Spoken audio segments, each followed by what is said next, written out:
Good Wednesday, everybody. Welcome in Chase and Big Joe, 1025 The Game.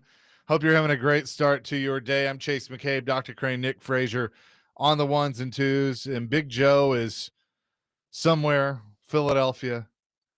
I don't know. I think that's where he is. I don't even know if we have him yet or not. We don't. Okay. We're finding him. Where is Big Joe? Where in the world is Big Joe? But anyway, got a great show planned. Steven Stamkos is going to join the program a little later on. So looking forward to that and talking to him. The Predators fall once again last night and not off to a great start now. But I had a good conversation with him earlier, so you will hear that coming up. Brady Martin has been sent back to his junior team. So he will be with them for the remainder of their season. Played 3 games and, I think just showing like he's got promise, but maybe not quite ready for the National Hockey League at this point. But so we have that going on. And then the news that it looks like Tony Vitello may be going to the majors. So that's just a lot going on right now. And of course, then there's the mess that is the Tennessee Titans. So good time. Anyway, Nick's scrambling back there. Jake's back there. Parker's back there. I'm here. How are you? 615-737-1025 is our phone and text line, driven by WilsonCountyHyundai.com on this Wednesday. And my computer don't want to work either. So that's even better. Joe's going to have the question for us. He's very excited about that. We know game day coming to town.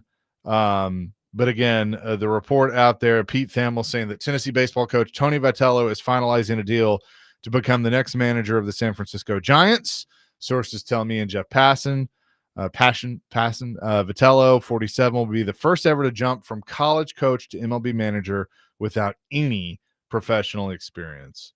That is going to be it's going to be interesting. And what I was just telling Jake Lyman as he was walking out of the studio is this is either going to start a trend that you're going to see in baseball, or it's going to crash and burn. But it's a win-win for Vitello because he can, he could do this, he could flop, and then any school in the country is going to want to hire him to be the baseball coach.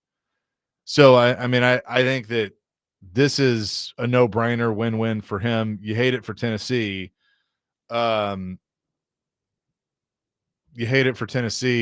But at the same time, good for him. So, going to be certainly fun to watch that and see what can happen moving forward.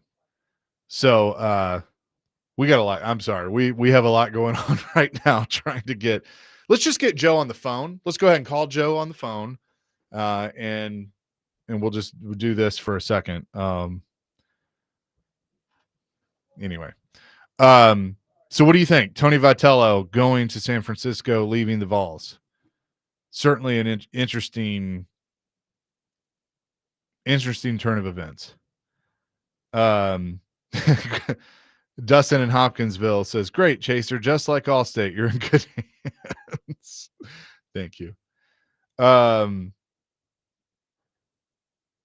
Let's go. All right, we got Joe pulled up here. Hi, Joe. How are you? Hey, Chase. How's it going, man? Live from Philadelphia. Yeehaw! How's it going down there? Oh, we're good. What are your initial thoughts on Tony Vitello? It looks like he is going to the San Francisco Giants. First college baseball coach to make the jump directly to being a manager in the majors. In the words of Powers Booth and Tombstone, well, bye. See ya. I mean, if you want to go, that's fine. You want to go, but look, he won a national championship at Tennessee. The stadium is now built. They've added on 5,000 seats up there, and go. Good. Take care of yourself, and thanks for all you did, and we'll see you down the line. But good for him. I mean, that's right. The first time ever a manager of college has gone straight to the pros to be the manager of an MLB team. Good for him, man. Now, you focus on who replaces you, and a lot of people are going to want that job, man. Oh yeah, and look, and as I was just saying, even if he goes to the majors and this crashes and burns and he flops, he's still going to be wanted by any school in the country. Like Yeah, this is a win-win right. for Tony Vitello. Yeah, but imagine this. What if it doesn't flop? Right. What if it goes great? What if, I mean, he's got a GM who loves him, who obviously thinks he can do some great things, but I mean, that's, this is kind of interesting for him to do this. And at this time, and now it's late October. Now you got to, bring up somebody. I mean, the season starts in 4 months. So you got to bring somebody up. Somebody's going to want that job and the dominoes are going to fall. So I don't know if you promote within or whatever, but I mean, he left Tennessee in pretty good hands. Tennessee is so much better now than it was when he arrived back in 2017, I think it was. Yeah. Yep. Did we lose Joe? Oh, there he is. I'm here, buddy. Okay. I'm here, pal. I thought you were still talking. Sorry. That's all right. But what usually am. What this could do is, I mean, if this does take off and this does work, it's going to start a trend, because then you're going to have other high profile baseball. I mean, look, if he has a good first year, what's to stop the Cardinals or another team, the Braves or whatever, from calling Tim Corbin? Now, I'm not saying he would take it, but they're going to think more of, well, hey, this worked for the Giants to go get this guy that's won a national championship in college. He's got to deal with a payroll and all those things now. So, it's not apples to apples, but I mean, it could certainly start a trend if it works. Yeah, I mean, why not? If it's gonna, obviously, there's nobody in the Giants pipeline. Imagine the AAA manager this morning when he finds out Vitello gets the job, or the bench coach, or somebody that's been wanting that job for a long time. But hey, man, it's business. It's what happens. And if the GM wants his guy in there, he's going to get his guy in there. But I know I was reading all this stuff last night about Vitello and the good and bad, back and forth with all the Vols fans. Look, he won you a national championship in baseball. So thank him for what he did and wish him well and look forward to what's next. Wes in Hermitage says, Chase, that's where we disagree. I don't hate it for Tennessee at all. Good stuff, man. Go on and get out of here. Anchor down. Yeah, there are. I am sure there are some Vanderbilt fans that are very happy by this news. Oh, absolutely. He drove Vandy fans crazy. So, I mean, now they'll find somebody else, and they'll drive Vandy fans even more crazy. But look, Tennessee turned over a lot of kids in the portal. My friend, his son played there. He left and went to Georgia. A lot of kids re-upped. I mean, have left Tennessee. He's had a bunch of new kids. That's the way of baseball. That's the way college athletics now. You're going to lose a lot of kids, and you're going to gain a lot of kids. So this 26 ball baseball team will look nothing like the 24 team and barely like the 25 team. So you got to recruit, bring in players. He did that. And now you just look forward, if you're Tennessee Vols, who's coming there next and who's going to keep the train moving down the tracks. 615-737-1025. All right, you want to go ahead and throw our question of the day out there? Well, let's go ahead and get it out there because it might be revealed later this afternoon. But, the game day thing. And, again, I personally think College Game Day coming to Vanderbilt is a massive, massive deal because that is the show, and they're coming to town. So, obviously, the best part of the show is the guest celebrity picker. Like last week, Jelly Roll did it, which I thought was terrible because he had no tie-in to Georgia, which was just, I don't understand that. So now you got to have some sort of Vanderbilt/Nashville tie-in to the guest picker should be on Saturday, and make it somebody fun and different. I know a lot of people want Nate Bargatze to do it, which he should. He's a Vanderbilt fan through and through. Not bad. I know Dansby Swanson's name's been tossed out there quite a bit. But who would you like to see as the guest picker on Saturday when game day rolls into town? I want somebody just amazingly random that you would never even think about be the guest picker. But I'm just interested to see who it's going to be on Saturday. Do you remember who it was in 2008? I do not. It's a funny one because this person is a fan of another team in the state. Oh, no. It was Kenny Chesney. Oh, was it? Okay. Yep. Yeah, well, he claims like 17 schools, so he's good. He can be plugged in anywhere because he's got all the helms and jerseys of everything. But I'd be interested to see who they pick. And I hope it's somebody fun and different that we're not even thinking about who's the guest picker. But I'd like to see them have some way of Vanderbilt tie. Isn't there a famous model? What was her name? She's a Vanderbilt graduate. Is it Molly Sims?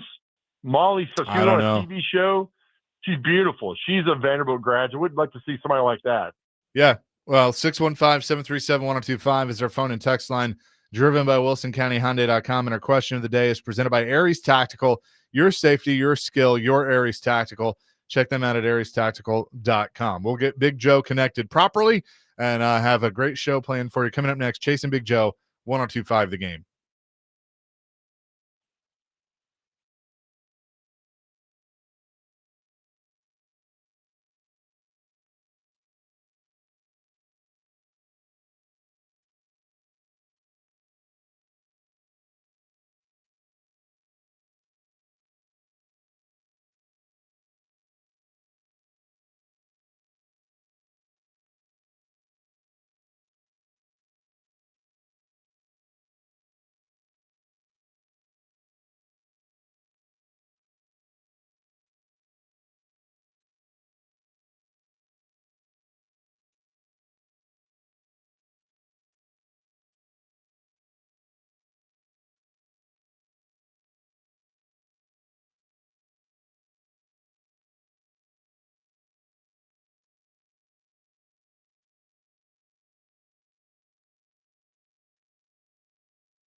They can get better, that is for sure. Chasing Big Joe 102.5 the game here on this Wednesday. Do we have the JoJo officially now?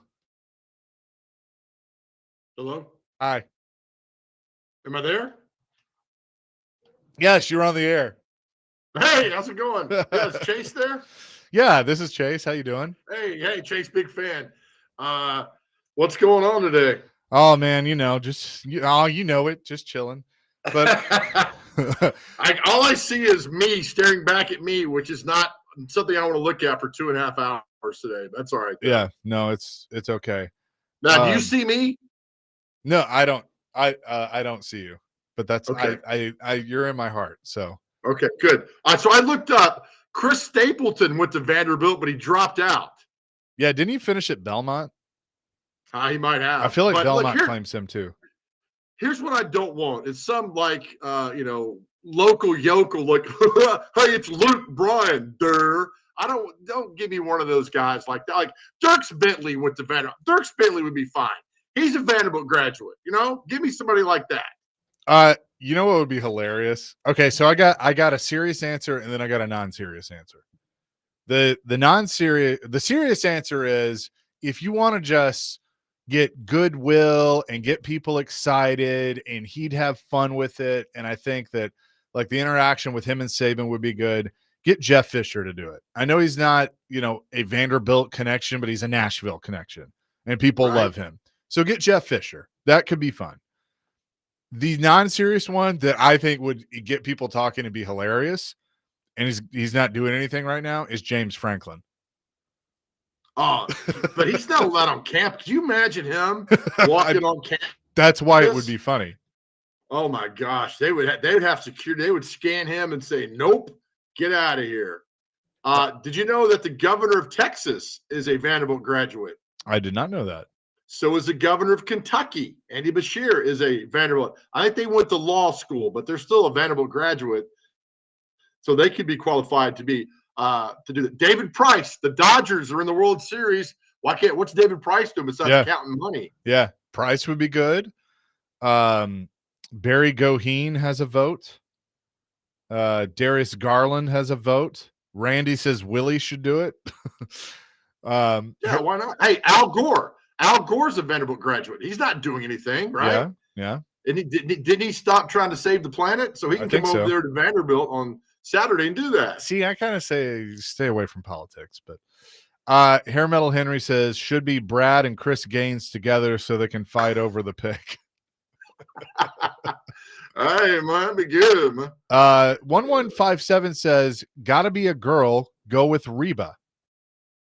That'd be great. I don't mind that at all. Somebody absolutely different. I don't mind that one at all. 3621 says Hacksaw Jim Duggan. He's a huge Vandy fan. It would be electric. There you go. I didn't know that. That'd be great. We've met Hacksaw. He's been in here. Right. Roseanne Cash is a Vanderbilt graduate. Amy Grant went to Vandy, but it says here she dropped out. Yeah. Kenny the mailman wants to weigh in. Hi, Kenny. Hello, fellas. Joe Dubin in Philly. What could go wrong? Nothing. Can I tell you, Kenny, real quick, that twice already, this is not a joke, I have been, and this has happened many times before, I have been accused of looking just like the senator from Philadelphia, John Fetterman. It happened twice last night. He wears sweatpants and a sweatshirt. Your wardrobe. He does. He's bald and got a goatee. Listen, Chase, Joe does not know how brilliant he is. He actually uttered the phrase when he mentioned James Franklin on who should be the guest picker. Joe, what phrase did you use? Oh, I don't know. He's banned from the campus. Yes. Like it's Clay. Gotta be, well, good news, that it should be Vandy Clay. But bad news was he would be the first guest picker on closed circuit TV. Clay would love that. I think about. Listen, I was there last time, and Kenny Chesney was the guest picker, and he drove us nuts. He had on a UT hat. I went over to the bookstore and bought him an extra small Vandy football jersey, but he wouldn't put it. I did, but he wouldn't put it on. But that was the size he needed. But yeah, to sit there in the middle of that with the UT hat on, can you imagine an Alabama fan hosting it in Knoxville? So yeah, that was a fun day against Auburn, but I'll always remember the guest picker on that one. Yeah, have a great day, Joe. I'll be so glad when you get back home. Hey, me too. Thanks, pal. Thanks, Kenny. Appreciate you. Appreciate you. Buddy wants to answer our question of the day. What's up, buddy? Hey, get Snedeker. Oh, Yeah. Snedeker would be a good one. Very good one. Yep. All right. Thank you for the call.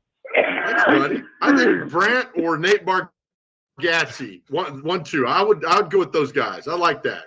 A few people have said Cutler. I just feel like Cutler hates everyone now, and I mean, I think he's out, so he could. Is he out of jail? Yeah, I think he is. But I mean, I'd say no. I mean, that's probably who they go with. Yeah, Jay Cutler repairs image, go on the game day. Yeah, I don't think he would do it. I don't think he wants to. Jay Cutler strikes me as a person that literally hates everyone. Like I've told this story before.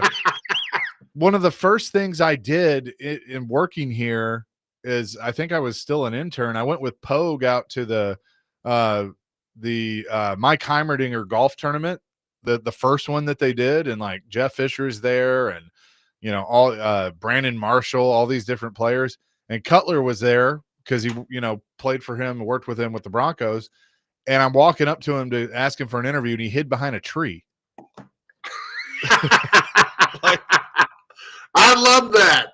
Like, he doesn't like people. Did you get the interview? No. He kept, like, I was walking towards the tree, and I, like, see this head poking out, and I'm like, all right, whatever. And Pogue's like, yeah, forget him. Oh, he reminds me of my grandmother hated me and hated people. He sounds like my grandmother. That's the perfect example of like hide from you and do just anything to get away from you. So now when I think of Cutler, I'm gonna think of my grandmother. There you go. So again, keep these coming. Who should be Caleb and Gallatin says Skip Bayless.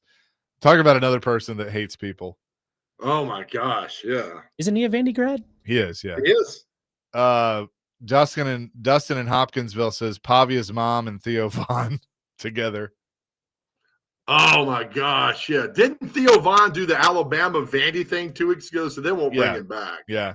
Devin and Dixon says, do we really trust Clay not to break FCC rules? Probably not. By the way, my pick is Pecorine if he's still in town. I think he's gone back to Finland. Yeah, I mean that's amazingly random. I like stuff like that. That's so random. And then the people on the panel will be like, what the hell is he saying? It'd be great. Here's a random one. Will Purdue. Yeah. He's a 4-time NBA champion and played at Vanderbilt.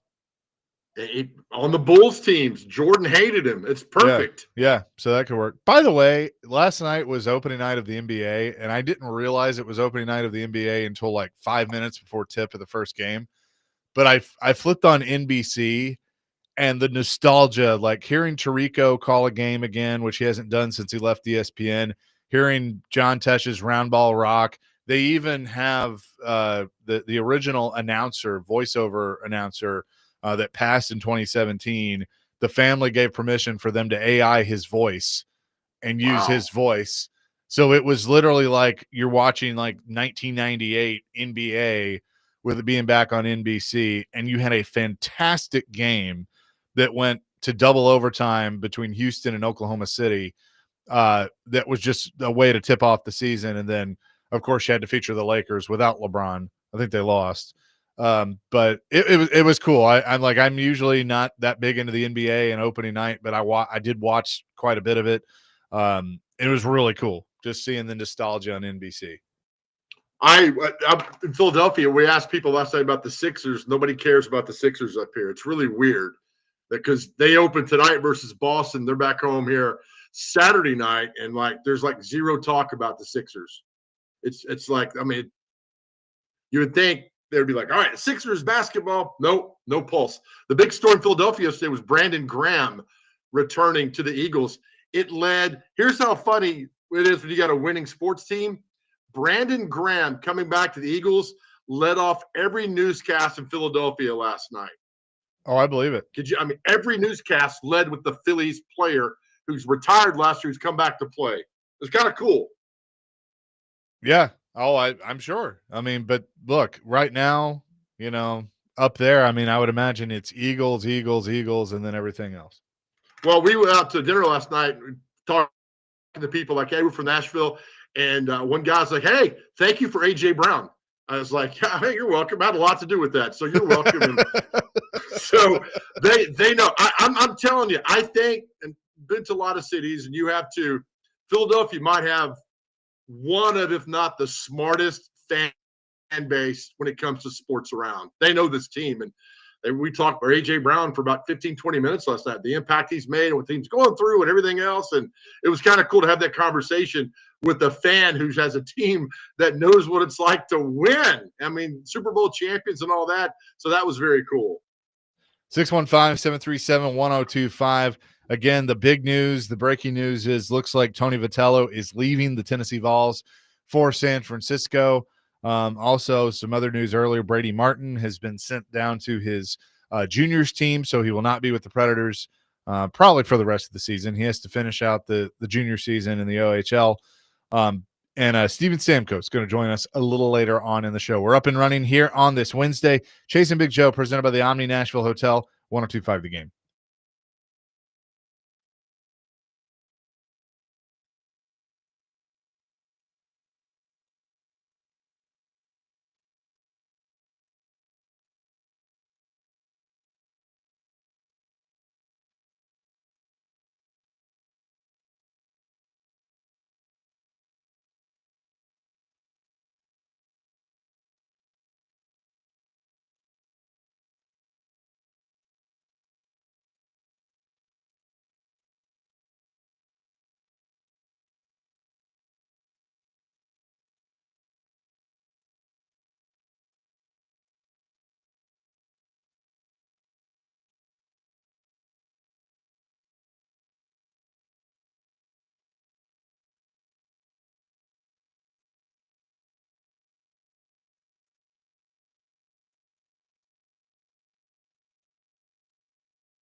Oh, Dr. Crane knows how to make me happy with a little killer on a Wednesday morning. Chasing Big Joe, 102.5 the game, or Wednesday afternoon. I got to get used to that now that we're in this new time slot. Little Jerry Lee. I saw Hank Williams Jr. The final concert that I ever went to at Starwood was Hank Jr. And he does this medley of people that have influenced him. And he did the most perfect impression of Jerry Lee Lewis talking to his mom, saying, Miss Audrey, there ain't nothing wrong with the boy. He's just got to learn music or something like that. Right. And he got at the piano and played Great Balls of Fire almost as good as Jerry Lee Lewis. And he's a talented dude, cool. man. Oh yeah. I mean, so the whole thing was like, again, people that influenced him. So he did Great Balls of Fire, he did Folsom Prison, and then I want to say he played like either Chris Christopherson or Waylon. I think it was Waylon Jennings, and then ended with a medley of his dad's songs, which was awesome. I think yesterday, the 21st, was the 19th anniversary of the last show at Starwood. Was it Aerosmith? I think it might have been. Because I went in the fall of 2006 is when I went by myself. It was Hank Jr. and Montgomery Gentry opened for him. And I had like gotten free tickets or something, and like nobody wanted to go. And I was like, all right, I'll go see Hank. And it was awesome. So had I known you then, I would have invited you.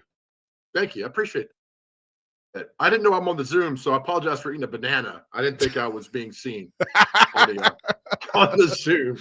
Well, we do video. We do have video. My bad. So, by the way, we ran that. At least that's all you were doing, right? We ran that commercial for Upside. Did you hear that commercial? Upside. Get cash back every time you get gas. Yeah. I should be a millionaire. I know, right? I think it's every time you get gas, not have gas. Right. I'm gonna call my buddy Blair Durham and figure this out. 1157 or Donnie and Donaldson says, Chasing Big Joe, I just FYI, I just found you on YouTube and I think you guys are the best. You don't have to read this. Just give me a thumbs up on TV so I know you read it. Well, we're going to read it, Donnie. Thank you for listening. Thank you for watching.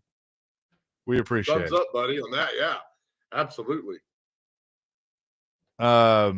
Matthew in Nashville says, I'm sure y'all are thrilled Tony Vitello is gone as Vandy fans. Remember when your station called him a disgrace to college baseball? No, I don't remember that.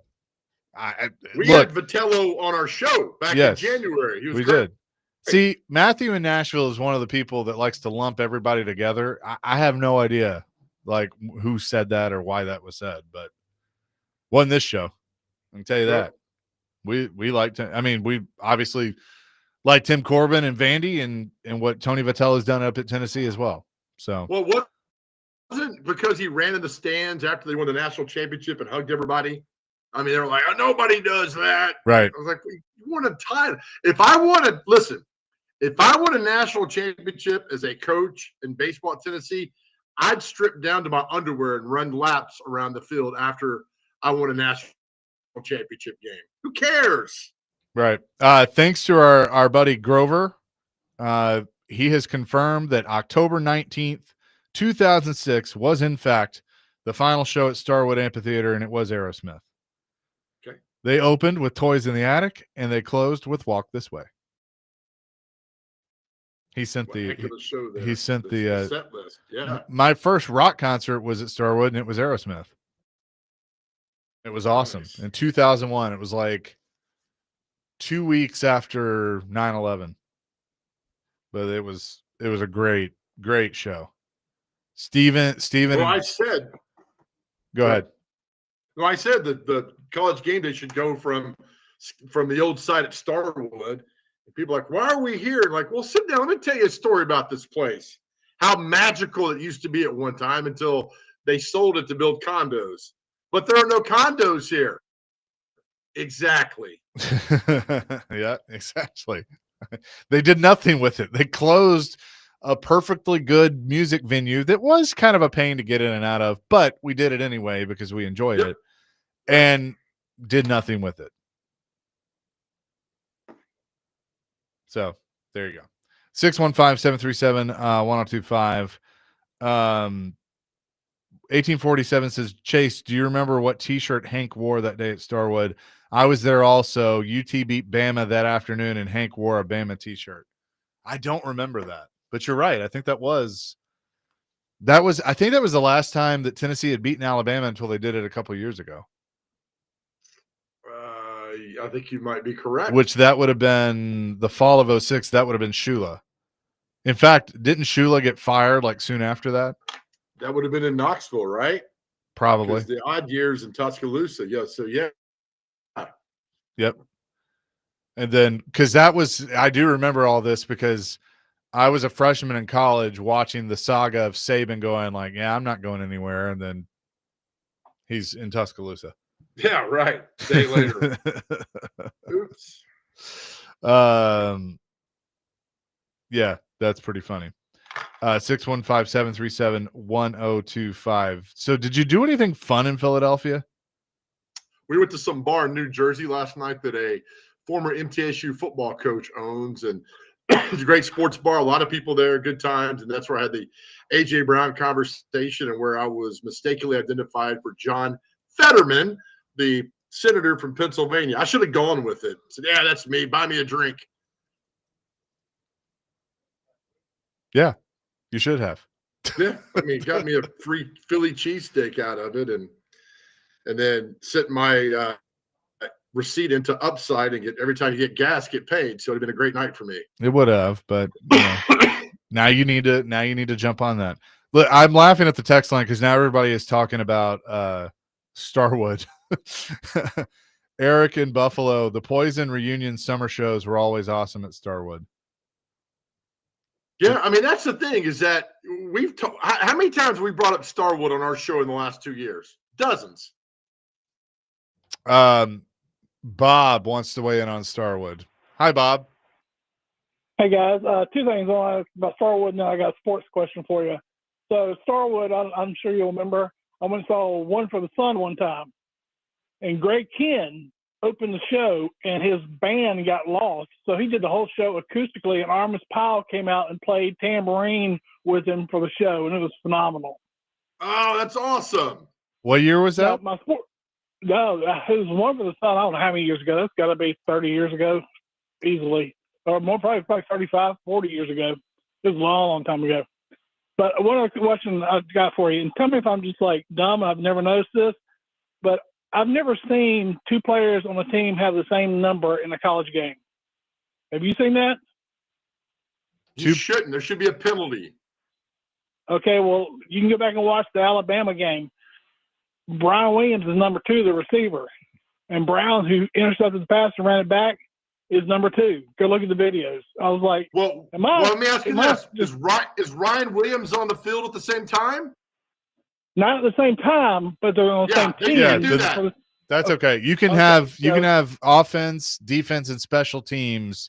Like you could have 3 twos. They just can't be on the field at the same time. Okay, that's what I was wondering because I was like, maybe I just never noticed that. But I was like, I've never seen the same number on 2 different players on the field. Yeah. All right. Yep. All right. All good, Bob. That's it. Thank you. Yeah, because remember, there sometimes there's players that like will play offense, special teams, and defense, and I've seen them like on the sideline basically pulling a jersey over their main jersey so they don't have the same number as somebody else. That we got to do like tonight at the MTSU game. We'll have, I think there's 8 multiple numbers on the team, and so you got to figure out, is it offense, defense, and all that stuff. So it's confusing. I hate it. I hate double numbers. I can't stand it. That's another thing where it's like, well, I'm not going to come there unless you give me number 19. Well, number 19 is already worn by Nick Frazier. Well, I want it. Then you're like, all right, well, then we'll split it. Like, I hate it. I just think it's a terrible thing. It's dumb, and it's not unique. I don't know, but they're not going to listen to me. Yeah. 615-737-1025. A little bit of Titans news. Paul Koharski putting out there, L'Jarius Sneed will miss some time. Jeffrey Simmons is week to week per Mike McCoy. Oh, okay. So there you go. It keeps getting better and better for the two-tone blue. Week to week, man, until he Um, gets that trade offer. exactly. Coming up next, we'll continue to take your calls on Starwood because I guess people are calling in about Starwood. We'll do that next. Chasing Big Joe, 102.5 The Game.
Chasing Big Joe, 102.5 The Game on this Wednesday. Big Joe in Philly and Chase back here in Nashville. 0943 says, Big Joe, what is Delaware's quarterback's name? It's Minicucci or Minicachi, something like that. It's yeah. This is a He's family good. show, man. I know, right? I think that's something along those lines. Yeah. Okay. Well, Yeah. you're just gonna let Chip Walter say that all day long. I offer exciting analysis of absolutely nothing. I'm here for the jokes and the comic relief. 1926 says, "What about Michaela Blake's on game day?" She's one of the Who's best one of the best women's basketball players right now with the Commodores. Had a tremendous season last year, so certainly getting a lot of respect around the sport. So that's pretty cool. Yeah, I mean, I want them to get this correct. I don't want them just to throw some, person who has no ties there. I mean, Dirks Bentley would be great. Yeah. I mean, at least he's got a tie to Vanderbilt. I mean, because game day's gotten away from the rabid sports fan of that school of just now throwing somebody out there who's got something to promote, and it's not good. Get back to being organic. That's why that show was so good. It was so organic. And so get back to that this weekend. Let's go to Chris, who wants to weigh in on Starwood. Chris, what's up? Listen, talk about organic. This is a perfect segue. I won tickets from George Plaster, Van Halen, Starwood for me and my cousin and his little brother. We all went to Starwood. That night, we were introduced to two things, puppies and marijuana. Boys, have a great day. Thank you, Chris. Wow, that was part of the allure of Starwood. Look, my dad took me and my buddy Logan to a Leonard Skinner concert at Starwood, and I will never forget, at probably I was 13 or 14, looking at him going, "What's that smell?" And him being like, "I'll tell you when you're older." Is basically you'll figure that out one day. Yeah, because I mean, it was very prominent. That is for sure. And then the other thing he mentioned too, those you saw those two. So, yeah, right. This is so funny. Who's Greg on our text line said, "No more. Sorry, Bob. No more sports questions. This is a Starwood show now." It always turns into that when we bring it up. That's why I want game day to be the old Starwood, the skeleton of what used to be. So when do we find out who the picker is? It's like today, right? Second now. Yeah. Yeah, it's usually midweek. They'll throw it out there and they'll have it. So who knows? But our buddy Chris, who just called, said, I guess The Rock has signed some big deal with ESPN, according to him. And then why not The Rock loves to come to Nashville. Well, loves to embellish all of his stories about Nashville. Well, and the WWE now has a deal with ESPN that I don't know if The Rock actually signed, but yeah, I mean, The Rock would be good. I mean, he'd be a good one. I got a tweet saying, "What about Reese Witherspoon or Justin Timberlake?" And then obviously Nate Bargatze.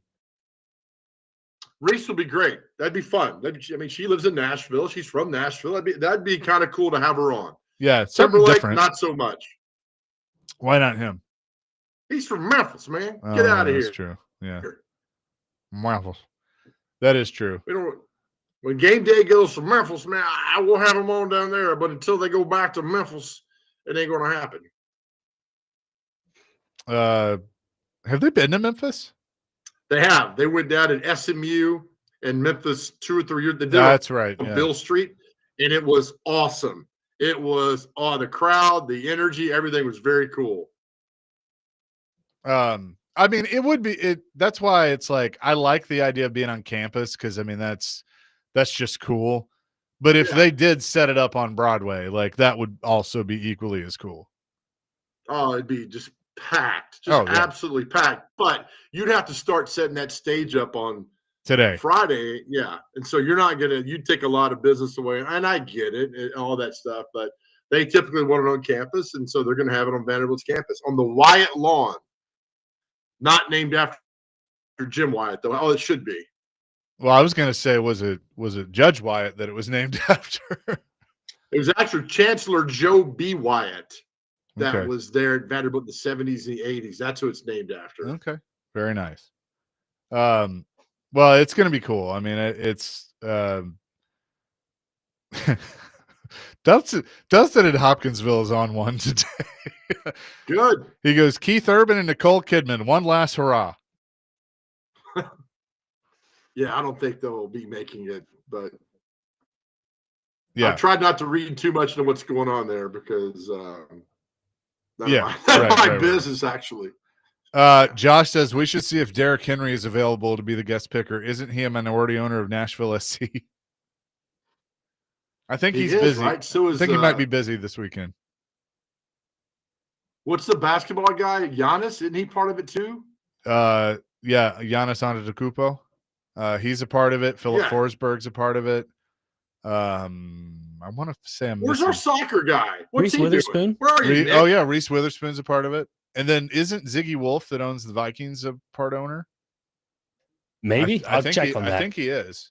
Joe, they're busy this weekend. They got to play in Miami and in Miami. Is this the playoffs? It is. They finished the season with Inter Miami last Saturday, and if they beat Inter Miami, they wouldn't have had to play them. Now they have to play them in a best of 3. Okay. So at least it's a best of 3. Yeah, so this is a little tough. I don't feel great about that, just to be honest. Same here. Are all 3 games there? No. First game's in Miami, second game's in Nashville, third game is in Miami if it comes to that. So Giotis is guaranteed to host a playoff game. Correct. Okay, cool. BJ was kind of happy when he came to the press conference after the game Saturday. So I don't know what that was about. Okay, interesting. And that starts when? This Friday. Friday. Nice. Okay. Well, congrats to Nashville. I like their little hype video they put out. That was cool. I enjoyed that. So good luck to them. Are all playoff series best of 3? I don't remember. Yeah, the first round, it's a different format, but yes, all the first rounds are best of 3. There's a play-in. I believe they have like a wild card spot, and then the rest of them are all best of 3 that are solidified spots. And then after that, is it single elimination? I believe so. I have to double check that, but I believe so. Okay. And to answer the Derrick Henry question, Baltimore's at home this weekend, but they have a game against Chicago. Against I'm Bears. sure he's gonna fly down.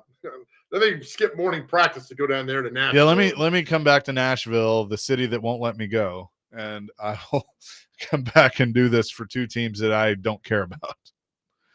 Yeah, I love the idea. I love the thought. Who do you? I'm honestly, I think it's going to be Dirks Bentley or Bargatze. I think Dirks Bentley or Bargatze gets it this week. I mean, look, just let Nate do it. He's like the biggest Vandy fan there is. I mean, Dirks would be cool, but I think I wouldn't be shocked if it's Nate.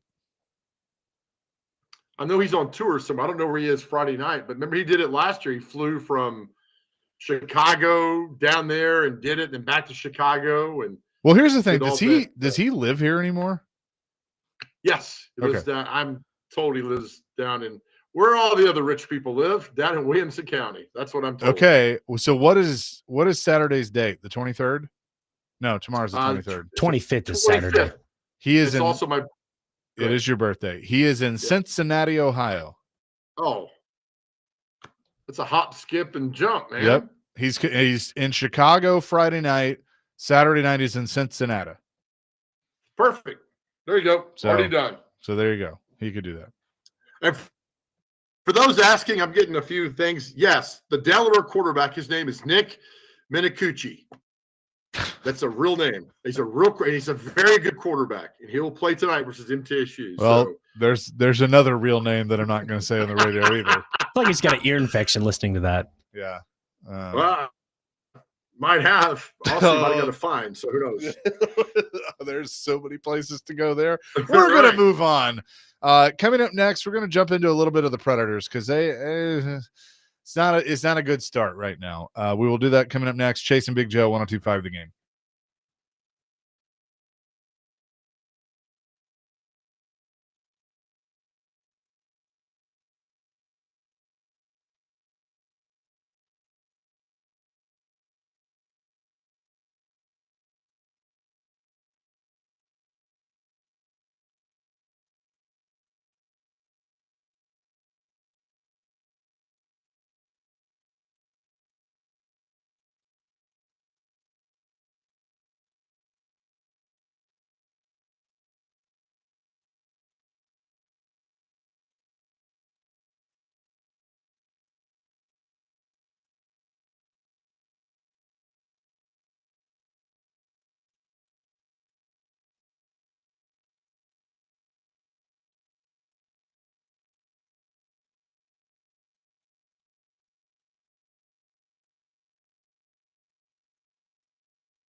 Hour number 2, Chasing Big Joe, 102.5 The Game. He's Big Joe Dubin in Philadelphia. I'm Chase McCabe here in Nashville, and Dr. Crane Nick Frazier just peed his pants behind Chase the McCabe glass. will be getting my dry cleaning done the next 2 weeks. This is ridiculous. Joe, I wish you would witness that. I just on the talk back, I just went, ha ha, and he like jumped up. Oh, It was so good. I'm sweating. I'm so nervous now. Like there's a hole in the ceiling from when he went through it. It was so good. Jakey baby back behind the glass as well, hanging out. So he misses you, Joe, just so you know. oh my God, Jakey baby. By the way, Dylan and Antioch may have won this with the who should be the game day picker. He says, how about Chad Brinker and Mike Borgonzi collaboratively make the pick? Hashtag what a joke.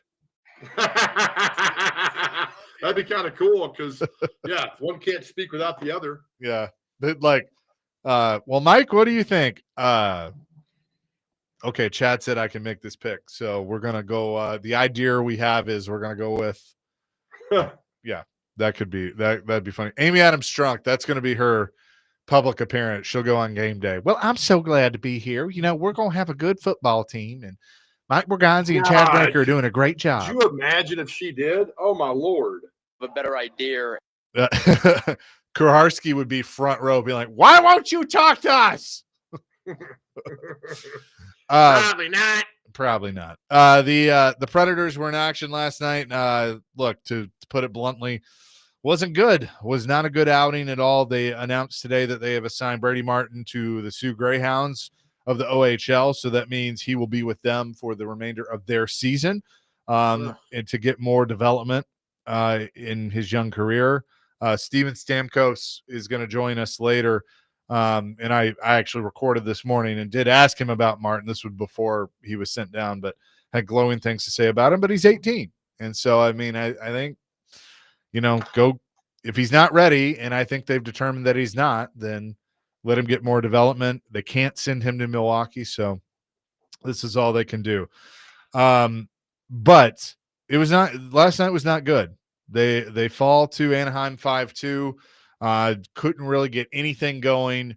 You have Anaheim that, you know, really the last 2 games, I just feel like the Predators have been massively outplayed, and it worries me because the best game that they put together was probably a 3-2 overtime loss in Montreal, and they haven't been able to overcome that from being, you know, from the game being tied with 20 seconds left and the game being won with 2 seconds left in overtime. And it just seems like they haven't been able to overcome that to this point. Now they got 4 more games at home, including Thursday night against Vancouver, but there are major concerns with this team right now.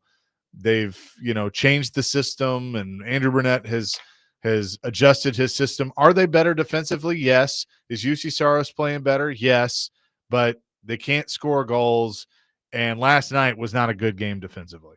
So it just, some of the same problems that plagued them last year seem to be showing their face, and that's not good. Was last night eerily resembled last year? How bad it was? Yes. Oh, I would great. say so. Yes. I just caught the highlights up here, so I didn't know if there was effort, it was their attitude, or what was going on. But that was, you want to win the first game of a homestand. I think effort is there. I just feel like that there are times where they get maybe a little too comfortable, and when they do that, it comes to bite them. And that last night is a prime example of that. The game against Winnipeg is an example of that last Saturday. And they got, you know, are they still in the time where they could turn this around relatively quickly? Yes. But again, you're seeing some problems that have plagued them for the last year and a half. And so it's very easy to, because look, Anaheim's not a good team. They're a young team, but they're not good yet. But that team looked like, I mean, a Joel Quenneville coached team that just frankly outworked the Predators last night, and they got the win. It's not good, man. I mean, I just so how did Saros look?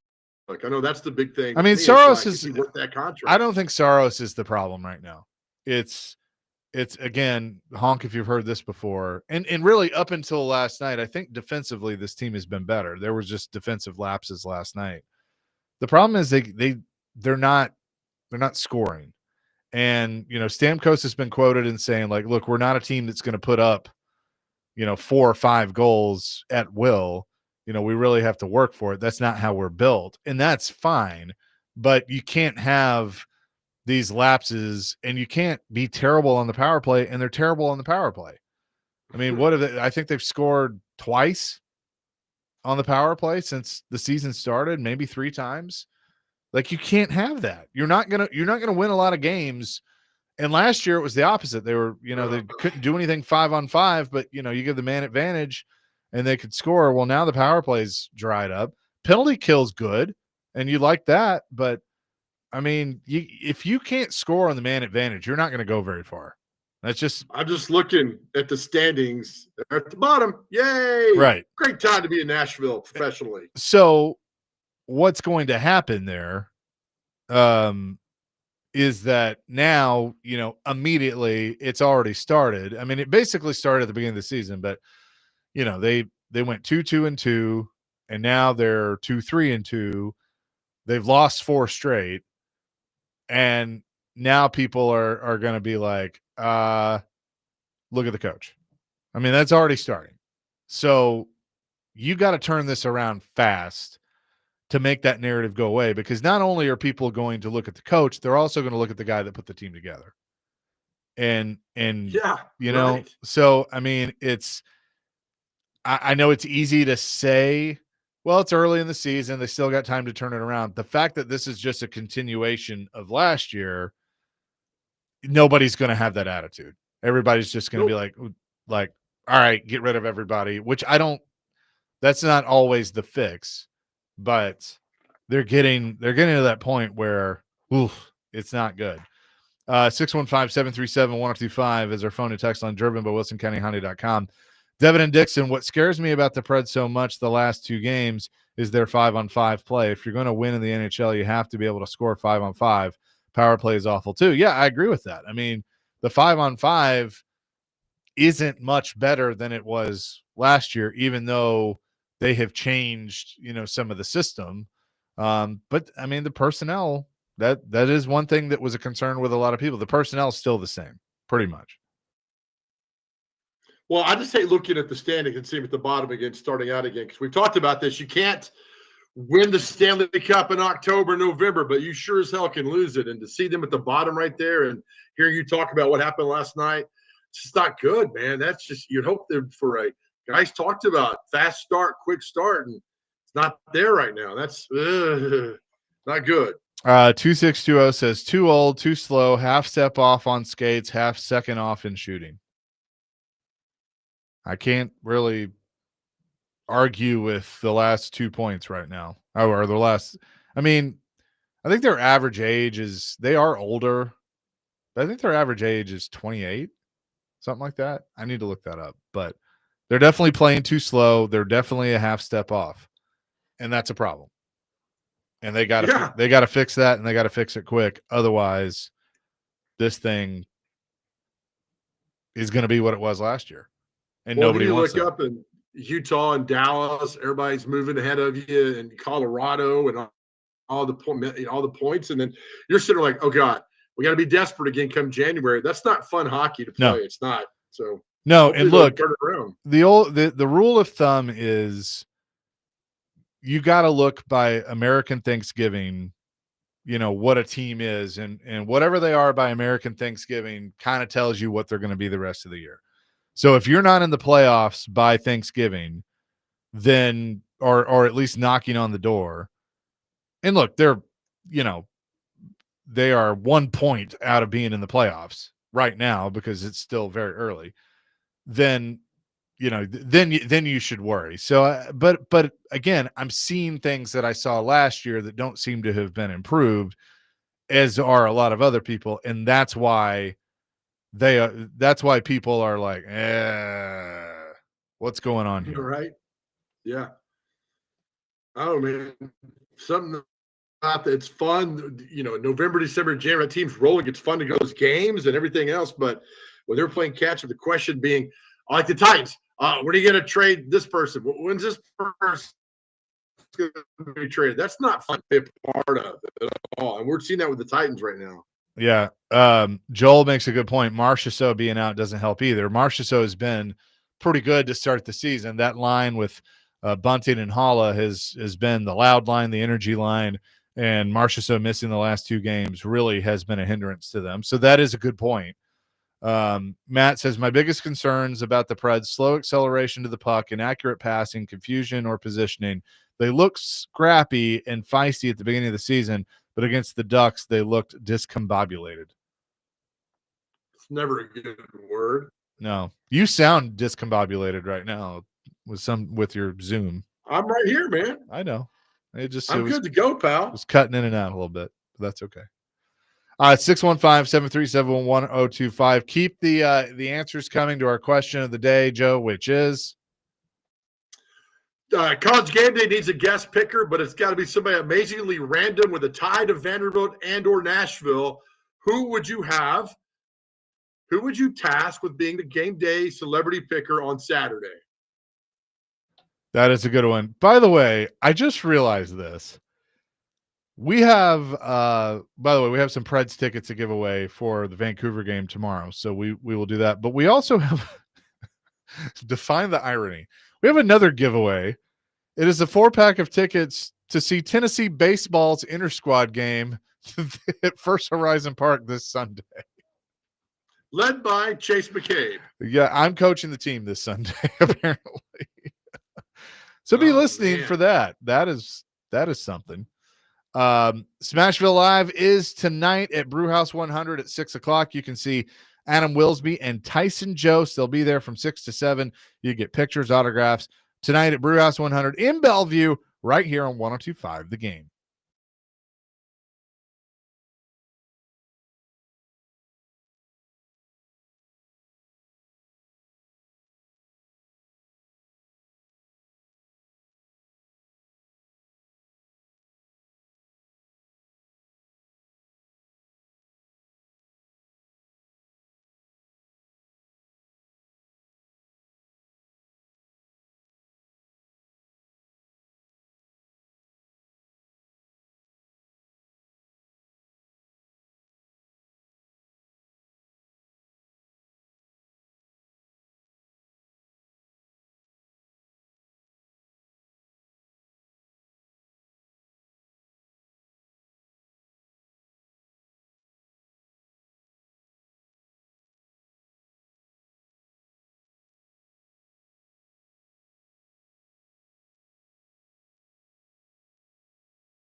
Chasing Big Joe, 102.5 The Game here on this Wednesday. 1157. I've seen your text. I'll take care of it when I get a chance and send that to you. A little 38 special here on this Wednesday. I will tell you, the news of Vitello is now coming through. A lot of my friends, I was like, "Is this real? This is a joke, right? This has never happened before." It's very real. It's very true. And Tony Vitello has left Knoxville for San Francisco. Just wanted to make sure people know that. Yes. And I was just about to get back into that because a lot of quotes coming out. Bob Nightingale, who's covered Major League Baseball for a long time, says Tony Vitello, who is earning $3.3 million annually with salary and benefits, will be taking a pay cut to manage the Giants in his new deal. The Giants all still owe fired Bob Melvin $4 million in 2026. So, I mean, again, it's a great opportunity for him, but it's like, why would you not? Like, if they were interested in you at all of being the first collegiate head coach to make the immediate jump to manager. And look, I know there have been coaches that, have been assistants or been, they've worked their way into the majors and, through the minors and all that, and then become managers. But like, he is literally making the jump from college to a major league dugout. I mean, again, it's a win-win in my mind, because even if it doesn't work, he could go back to college and have any job he wants. He would. I mean, the guy, he's a winner, right? So take out the COVID year of 20. So 21, I know they went to the World Series in 23, 24. They got to the regional and lost to Arkansas last year, but did they go in 21 they did, because that was the disaster COVID with Vandy and NC State and Mississippi State, I think, right, Dr. Crane? What was that last part there, Joe? Did Mississippi State win the title in 21? Yes. Yeah. So, but Vitello's got them to this elite level, and if Buster Posey is this renegade rogue general manager, why not? But I agree. Chase, there's some people in that Giants organization who are livid today because they thought they might be in line for this, or like, what are we doing? What's going on here? And so it's going to be fun. I actually might pay attention to baseball now to see what happens. Ben McKee putting out there, Tennessee athletic director, and Tennessee has acknowledged it, by the way. The Tennessee baseball account has tweeted out, thanks Coach V, all those things. Danny White has said in a statement, quote, "Congratulations to Tony on his incredible opportunity to lead the San Francisco Giants. We wish him the best as he embarks on this new chapter in his career and thank him for everything he's done to transform Tennessee baseball into a championship program." He goes on to say, "The growth of baseball in Rocky Top has been remarkable, culminating in the 2024 National Championship. We are committed to continuously investing in the program at a championship level across all areas. Furthermore, the upcoming $109 million renovation of Lindsey Nelson Stadium will transform it into one of the premier baseball venues, providing an exceptional experience for the best fans in all of sports. Our focus is on our players and coaching staff while finalizing the next steps in this evolving process." That is Danny There you White. go, Bubba. That's it. Fulmer hired Vitello, right? He did. That's right. Here, look at us. We are a sports show in Nashville, Tennessee, in mid-October. We're talking about Tennessee baseball. Yeah, I know. But I mean, like, this is a huge story. And now, It is. they have a scrimmage. I mean, they're in spring practice or fall practice right now. So, this train's moving. They got to figure out who's leading it. Do you just stay in-house at this point? I don't know, but you look at didn't the Texas A&M coach left and went to Texas after the World Series in 24? I mean, the guys move all the time. So this is a very lucrative job. Somebody's going to leave where they are and have to go outside to take this job. Then they'll leave another program scrambling, and then that program's got to scramble, on and on and on. But I think this is a top 5 baseball job. Oh, I agree. Who was it, you guys back there, that you threw out there that should take it? That's the assistant coach or associate coach? Matt Elander. Parker Kelly is who threw that out there, that he's a really good recruiter. He's the associate coach, obviously knows the lay of the land. Right now, that might be the safest play, even if you put an interim title on him. By the way, when you go to the Tennessee Sports website and click on the roster/coaches for the baseball team, it pops up and says 404 error. You tossed an air ball. The page you were looking for no longer exists. Oh man. So they're a little busy updating that right now. Oh yeah. Josh Imagine all the Elander. people- Josh Elander. Okay. Yeah. Josh Elander. Yeah, okay. That why not? Right? He knows the team. And look, here's the deal.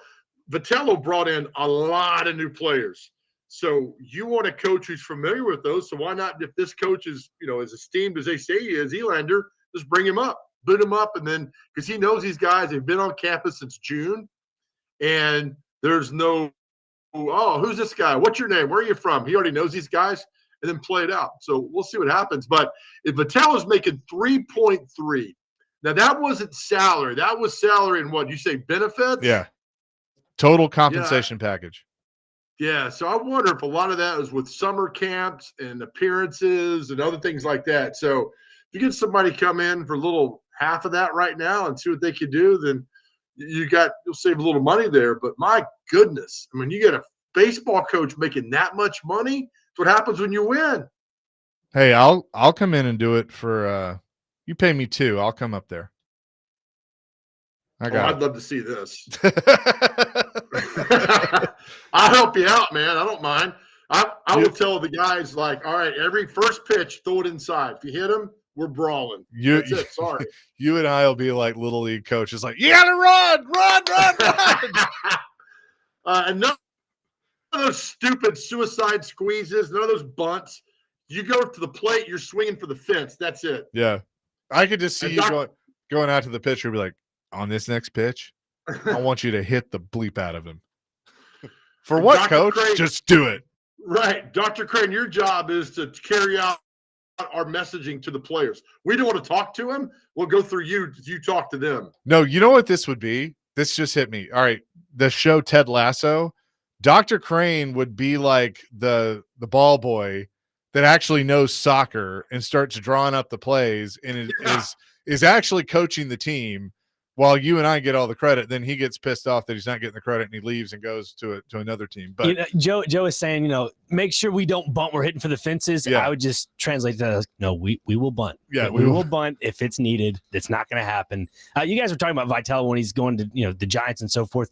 Earlier, was it last fall, Joe, with Lawson High School? He went out and spoke to them at Loveless Cafe. Yeah, we had him on the show. Yeah, that week. I remember at that Lawson High School thing at Loveless Cafe, he spoke a lot about the St. Louis Cardinals. Obviously, he's a St. Louis native, but just the inflection in his voice, the way he spoke about Major League Baseball. Obviously, St. Louis is one of the meccas of Major League Baseball. So, like, I could feel he probably, if the job were to ever open up, which it has, I mean, good for him. I mean, obviously, the Cardinals are not offering him anything, but if the Giants offer him, and again, I mentioned this to you in the break, Chase, that's a 500 ball club, and it's unfortunate they're going up against the Dodgers, the Padres, and whoever else out in the West sometimes when you have to go play them. But this is a great job for Vitello. It really is.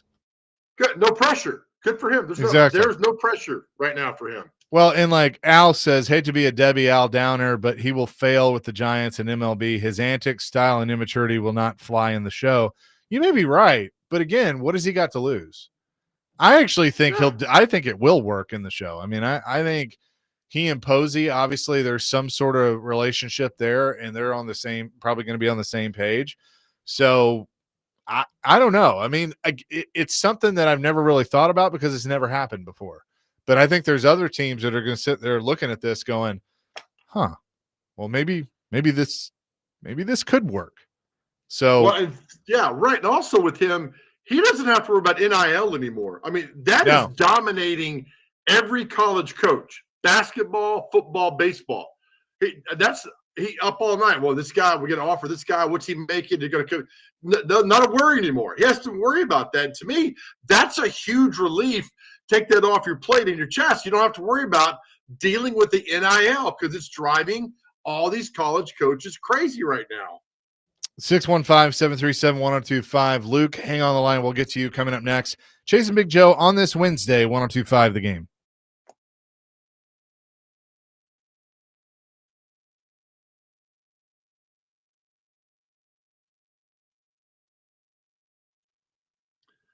Hey guys, Big Joe here. I tell you all the time that you deserve the best in life, and where you live should be the absolute best. At Reunion Township on 109, that is the best. Resort style living with the luxury you deserve. It's nestled perfectly between Mount Juliet and Lebanon, and I can't wait for you to see this. Reunion Township on 109 has 1, 2, and 3 spacious bedroom apartments, homes complete with attached garages, state-of-the-art living, and everything you need and amenities out of the world. Here's the website, reuniontownship.com. reuniontownship.com, and you can get 2 months free when you lease. That's right, 2 months free when you lease. The website, reuniontownship.com. 2 months free, resort style living, quiet, spacious, and again, the luxury you absolutely deserve at Reunion Township on 109. Welcome home.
Chasing Big Joe, 102.5 The Game. Here on this Wednesday. A lot of reaction now to Tony Vitello, as it is pretty much official. He is going to the San Francisco Giants to be their manager. Ken Rosenthal of Fox Sports putting a quote from Max Scherzer on the new Giants manager, who was his pitching coach at Missouri. Tony Vitello was. Said, quote, "I absolutely believe in him. He's, to this day, one of my closest friends, and I absolutely believe he's going to get it done at the big league level," end quote. Pretty good endorsement. Yeah, I would say so. Anytime you get Max Hers talking about you, it's a good day, man. Here's my thing too. Like, I'm seeing, like, I get being upset. Like, if you're a Vols fan, like, man, like, because he's been the best coach the program's ever had. They won a national championship. Like, I understand that part of it. But there's some Vols fans that are mad and, like, blaming Danny White and all. Like, what is there to be mad about? This guy got an opportunity that he couldn't pass up. It would be like, if ESPN came to me and said, "Hey, we want you to come run ESPN," like, you think I'm going to say no to that? I hope you do. Well, I know, but I mean, Dr. Crane's right. But I mean, like, there's certain things. I get it. I mean, but look what he's done. I mean, he made that baseball program absolutely relevant. He did it. And by the way, John Curry hired him. Oh, okay, so it was John Curry. All right. Well, John Curry did something right, apparently. Yeah, he did. He did something correct when he was there. But listen, so look, I got friends who are rabid Tennessee fans who never blinked an eye at baseball, and now they go to baseball games on the weekend in the spring. That's the level he elevated this program to. So when that leaves, it's going to hurt a little bit, but at the same time, be happy for this guy. Yeah, because he took you to places you never even thought of. Be happy for him. The hope is that Danny White, and we just talked to, Kevin White, Danny White's father, last week. This is now, he's made big hires, obviously, with the football coach. He's gotten that right. He hasn't had to touch men's basketball because Rick Barnes has been there. He's made the hire for women's basketball, and time will tell, but so far so good. I mean, you could make the argument this is now his second biggest hire that he's going to have to make based on the success that the baseball program has had. That how do you keep that train moving? So, can you have it, because it's at this point in the year, in the off season, can you maybe have a little bit of a reprieve if you, make an interim, and the assistant coach, and maybe it does take a little bit of a step back. Okay, sure. But this is an incredibly important hire for Danny White because of the job that Vitello has done. You got to get this right. Yeah, I mean, you do. You look at, I mean, it's a massive thing. And again, we're talking about college baseball. I mean, I think Heupel's first big thing was, White's first big thing was getting Heupel to come there in January of 21. And that's, they've done quite well. So now you got to continue it going. But if this guy, the assistant coach, recruiting coordinator, if they all like him, then I need to see players tweet out about him. That always helps. Like, hey, if coach leaves, thank you, but we're good with Coach Elander, move him up. Then that's a ringing – if the players give a ringing endorsement of that. But again, remember, we talked about this.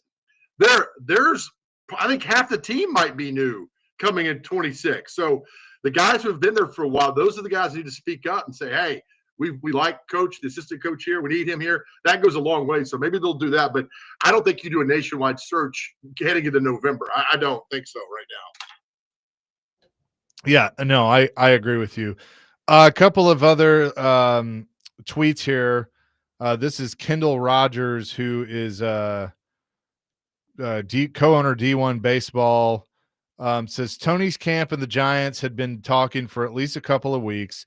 The Giants originally wanted a decision this past weekend, but with Tony undecided, that deadline was pushed back.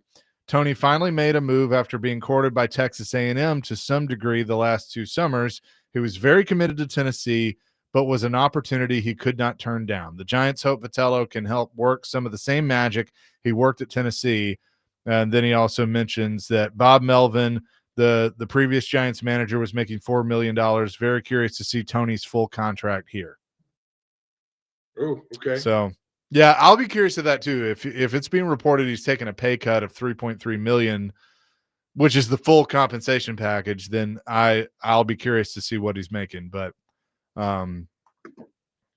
yeah, I'm curious what that is. Cash value, is it $2 million, and then all the camps and the boot and the clothing endorsement? I don't know how those contracts work like that. But if he's making somewhere in that area, that's good. But again, in the level at Major League Baseball, I mean, you get, when you fly on those charter jets, I mean, you get steak and lobster. I mean, it's another level. But again, it's about baseball. And if you love that and your dream is always to be a manager, good for Tony Vitello, man. Just take everything that comes with it, everything. Yeah, and look, I want him.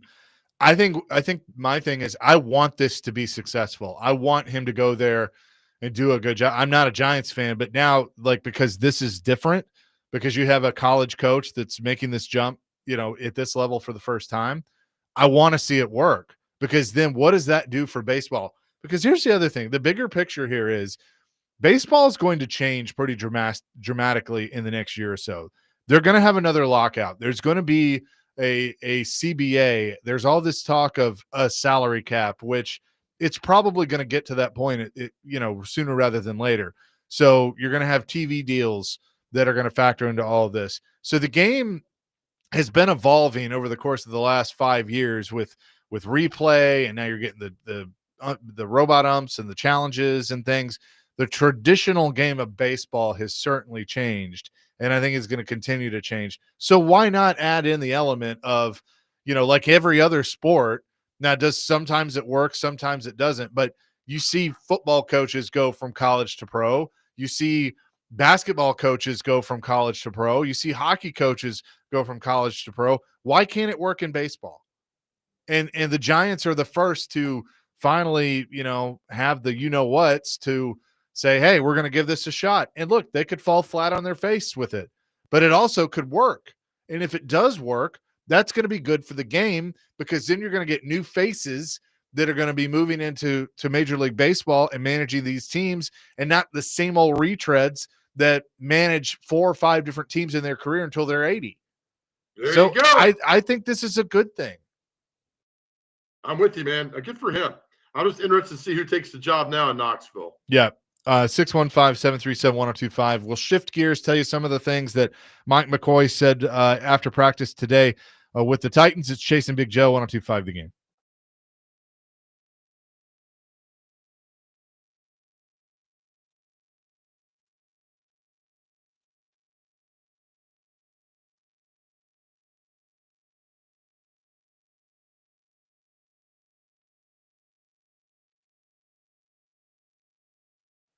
Hey guys, Big Joe here again. Look, we have spent a lot of time talking about mental health on our show, and we are so grateful for all the men who have reached out in the last 2 years, but we have a lot of work still to do. We will not rest telling you how much our world is better, because you are here and you have so much to live for. Unfortunately, we've all been affected by a friend or loved one who has suffered from depression and is no longer with us. That is why we're excited to partner with Unity Psychiatric Care, a wonderful place right here in Middle Tennessee for you to get well, and it works. Here's what you got to do. Just go to GameNashville.com, click on the Chase and Big Joe Show, and there will be a link on the right side to Unity Psychiatric Care.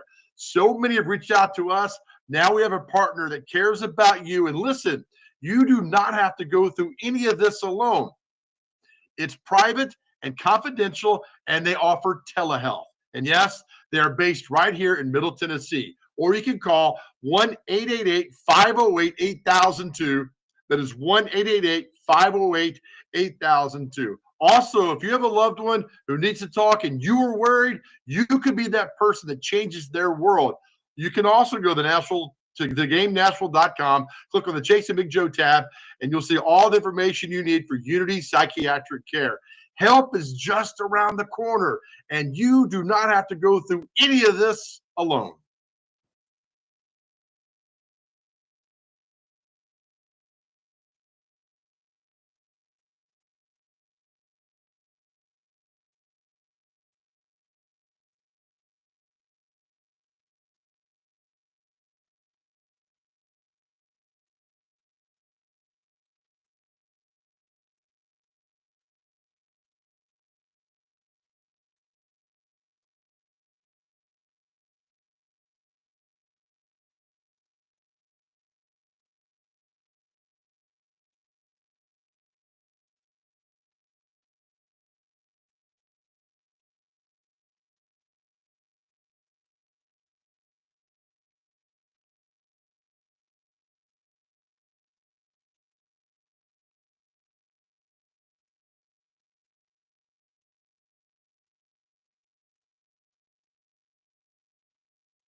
Chasing Big Joe, 102.5 The Game here on this Wednesday. You know what's refreshing? Like yesterday, we spent an entire show, Joe, you were out, but an entire show of, people saying that Cam Ward's a bust 7 games in.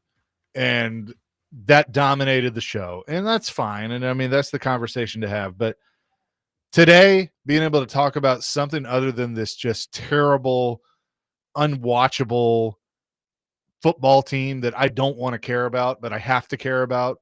Like I've had how do I want to put this without revealing too much? I've had conversations recently with some people and they're like, "Oh, who's your favorite football team?" And I go, "Unfortunately, it's the Titans." And then I guess there's reports that the owners' meetings are going on right now and she's not there. And I know other owners aren't there either, but it's just so like, of course she's not. Why would she be? Joe? Yeah, man. Sorry, I was changing clothes. Sorry, I got. When you said someone was revealing, Chase, I was like, "Oh, something's revealing, all right." Oh boy. So wait, she's not at the owners' meeting? No, but I mean, I think these are the ones that they don't all go to. So it's not, I guess, that big of a deal, but it also is not the best look right now considering the state of her team. That's terrible. What else does she have to do? Counting cash?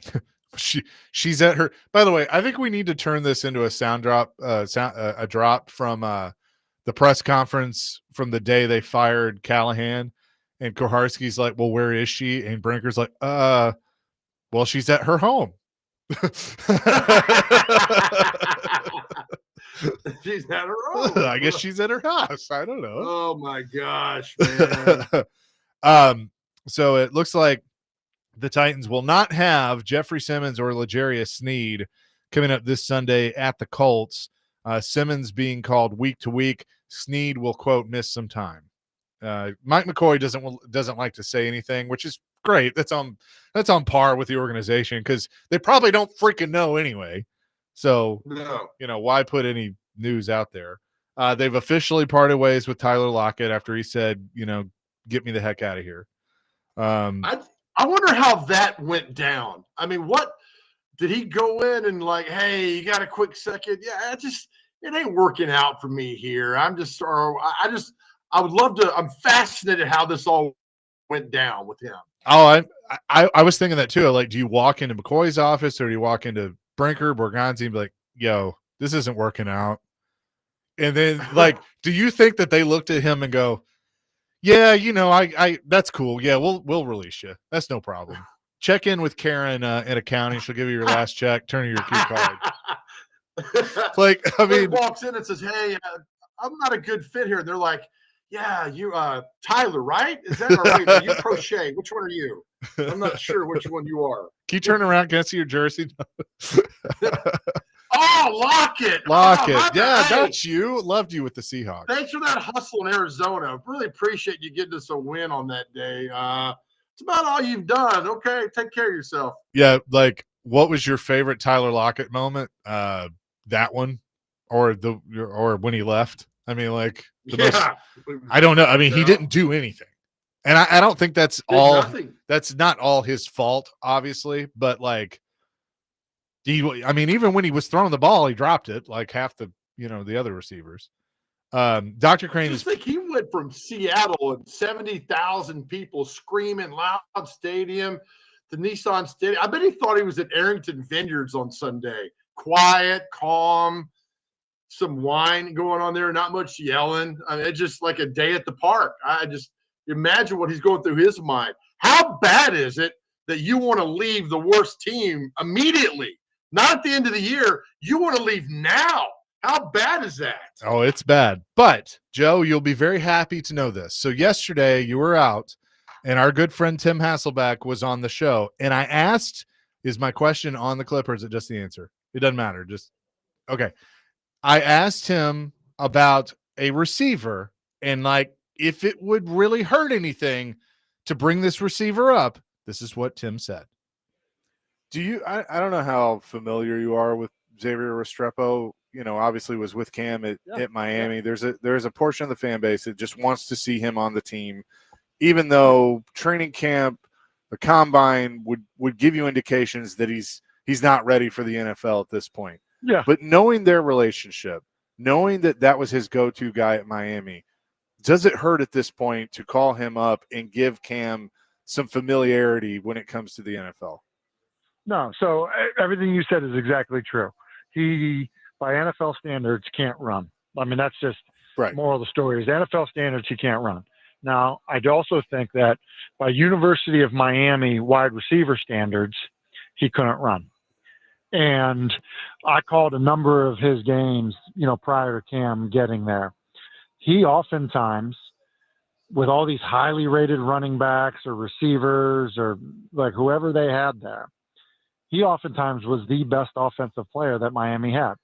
And there's really not a reason for it other than he just kind of was a tough, gritty football player that knew how to get open. He caught the ball when it was thrown to him, and it didn't make sense, but it worked. So I don't think – now, look, like you've got to look at the entire depth chart and things of that nature. But, like, to me, the idea of, like – and that's, I think, what I'm saying, too, about guys off the street or practice squad to be like, yeah, like you're going to play minutes. Can you play? Like, can you do this? And I don't think it would hurt, especially if there's, like, great comfort and familiarity to give him a chance. Like, does he turn out to be, I don't want to call him like, Wes Welker or anything like that, but like, does he turn out to be that like possession receiver that you see some teams have that like, it doesn't make sense, but it just does for the quarterback? That was Tim Hasselback yesterday. Pretty good endorsement. He's with you. He's with you. Like, what do you got to lose at this point? And I know there's a contingent of people that are going, like, there's a reason that others have been called up before him. He didn't make the team. He's still on the practice squad. Who cares? Like, I don't even care if you have good players out there now. You're not going to. This team is terrible. So just my whole thing is where I'm with you guys is just put Cam in a position to feel confident and to succeed to the best he can for the rest of this year.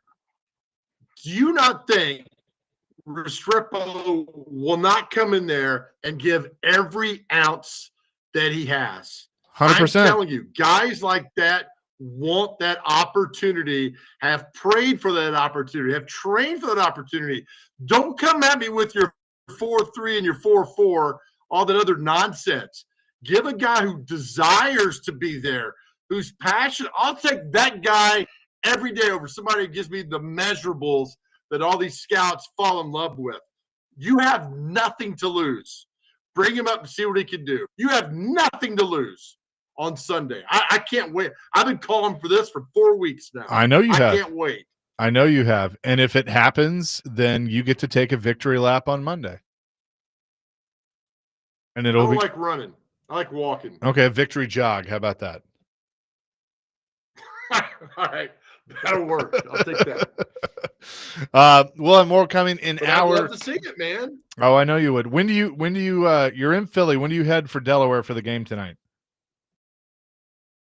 The bus leaves at 2:30, so I got one more segment in me. All right. Well, we will make it a great segment coming up next. Chasing Big Joe, 102.5 The Game.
Welcome into the 2 o'clock hour. Chasing Big Joe, 102.5 The Game here on this Wednesday. Coming up at 2:30, Steven Stamkos will join the program. So we will talk to him then. Looking forward to that. He's Big Joe in Philadelphia, and he's about to leave us to head to Delaware. It is the Blue Bowl between the Blue Raiders and the Blue Hens coming up later tonight. Should be a fun game. Delaware likes to score points and everything else. So it's also a national television game. And I have been told that this game, Chase McCabe, is very popular in one city in America. And you can guess what city that is. Cincinnati? Las Vegas, Nevada. Yeah, I would say so. That makes sense. Yeah. So some news coming out today that the NFL or the Pro Football Hall of Fame, they have narrowed the player pool down to 52 modern era players advancing in the voting process, and those include Eddie George, former Titans fullback Lorenzo Neal, and former Titans kicker Gary Anderson, that they have advanced to the next round. So they'll it'll be a few weeks before they get to the 25 finalists that then they'll go from there. But I think this is kind of a process that we get teased with every year. I mean, there is certainly in my mind an argument for Eddie George to get in based on the era, based on longevity. You look at some of the numbers, and yeah, they might be a little under some Hall of Famers, but I think guys like Terrell Davis that played 7 years and got in, and obviously his was injury related and stuff. I mean, that should factor in my mind. I think if any of that modern group of the Titans or the 99, 2000, the early 2000 group, if anybody has the best chance to get in, it's probably Eddie. But it just still may be a while. Lorenzo Neal's an interesting one because the fullback that he played is gone. But again, in that era, the fullback was so important, and he played it so well. Yeah, I mean, I looked at the list. I think there's 4 guys. Eddie is not a Hall of Famer. Sorry. It's the Hall of Fame. He's the Hall of Very Good. He's in there. He's not a Hall of Famer. But, I mean, Drew Brees is getting in. There's no doubt in my mind. I think Larry Fitzgerald gets in. I think Jason Witten might be the most underrated tight end of all time. I'd agree. And he played forever with the Cowboys. And you know how much I hate kickers and punters, but Adam Vinatieri is pretty deserving of getting in the Hall of Fame. And that's my 4, to me, that are no-brainers. I'm a big Richmond Webb fan. He played left tackle for the Dolphins for many years. He saved Marino's butt. He won't get in because there's no love for the linemen, and I get that. But Richmond Webb, Eric Williams, guys that I think should get in, but they won't get in. So those are the ones who I think get in. But those 4, Brees, Fitzgerald, Jason Witten, and Vinatieri, deserve to be in the Hall of Fame. I can't argue there. I mean, I think there might be there's a few others I'm looking at on this list. I mean, the argument's always going to be there for Eli. Does Eli deserve to be in? He won 2 Super Bowls. I mean, you can't. I mean, that counts for something. If we're going to hold it against a guy for not winning a Super Bowl, then you have to, if a guy does win 1 and 2 in this case, that should certainly help him. Phillip Rivers is an interesting one. Do you think he gets in eventually? I do. I think he gets in with the next 2. Yeah. Brady's coming up. Big Roethlisberger's coming up. I think that might clear a path for him in a few years. But you could make it. Eli. There are 3 quarterbacks that have made it through to this point: Drew Brees, Eli Manning, and Phillip Rivers. There's an argument that all 3 could go in this year. They won't. I don't think they'll do that.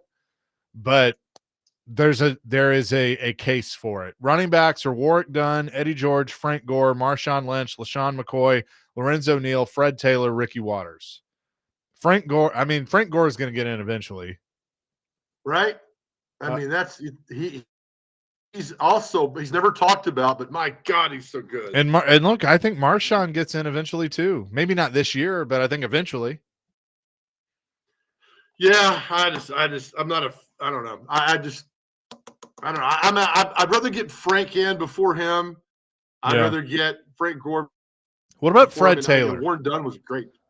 Fred Taylor was sneaky good, man. Yeah. He was just, the problem is we're like, oh, did he win a Super Bowl? Did he win a Super Bowl? That's the problem we get in with all the time with the people. But Fred Taylor was really good. Frank Gore was good. I mean, the problem is they don't have that Super Bowl resume. Unfortunately, a lot of people look at that, and I don't think that's fair. Receivers: Anquan Bolden, Larry Fitzgerald, Torrey Holt, Jimmy Smith, Steve Smith Jr., Sr., Hines Ward, and Reggie Wayne. I'm with you on Fitzgerald. He should be in. I think Torrey Holt should get in. There's an argument for Steve Smith Sr. that I would lean yes. Reggie Wayne,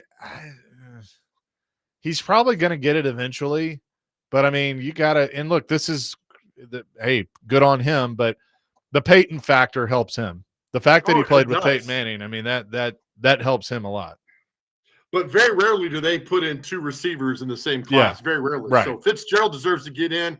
These other guys may be down the line, which it clears out a little bit. But I think Fitzgerald's no-brainer. Torrey Holt, Steve Smith, and Reggie Wayne were all, I guess, they were finalists last year. They were in the final 15 last year. Okay. And Fitzgerald was not, which is kind of interesting. I'm with you on Jason Witten. Greg Olson is the other tight end that is up for it. There are 12 offensive linemen: Willie Anderson, Lomas Brown, Reuben Brown, Jari Evans, Olin Kreutz, Nick Mangold, Logan Mankins, Marquise Pouncey, Richmond Webb, Eric Williams, Steve Wisniewski, and Marshall Yonda. Yeah, I mean, give me Richmond Webb. They won't. I hope one of those gets in. Eric Williams is so deserved. Yeah. Defensive line: John Abraham, Robert Mathis, Elodie Nada. Richmond Webb was just an amazing. Sorry, you cut in and out there, Joe. Simeon Rice, Vince Wilfork, Kevin Williams. Linebackers: London Fletcher, James Harrison, Luke Kuechly, Terrell Suggs. DBs: Rodney Harrison, Asante Samuel, Earl Thomas, Charles Tillman, Troy Vincent, and Darren Woodson. Charles Tillman's on the edge with me. He was a great player. He was. But I don't think he gets in. So I think Rodney Harrison should get in. He was good. He was good. He was really good with the Chargers, man. And then he went to the Patriots, was even better. But he was a hit man really too. Guys. I mean, he was like, that guy hit. Yep. And to me, that's a trait for a safety, like how hard a guy hits. Hey, where's I saw Mike Holmgren. Any other coaches? I saw Mike Holmgren's name up there. What I'm looking at right now only has players, so I'll look at that in a minute. Punters, kickers: Gary Anderson, Shane Leckler, and Adam Vintieri. And then special teams: Brian Mitchell. Brian Mitchell was really good. My gosh, he was good. I think Vinatieri should get in. I mean, he was crucial in so many game-winning plays for the Patriots, man. The 0-1 Super Bowl, the 0-3 Super Bowl, the big games he had for the Colts. I mean, at some point you got – and I can't stand kickers and punters, but I think he needs to get in.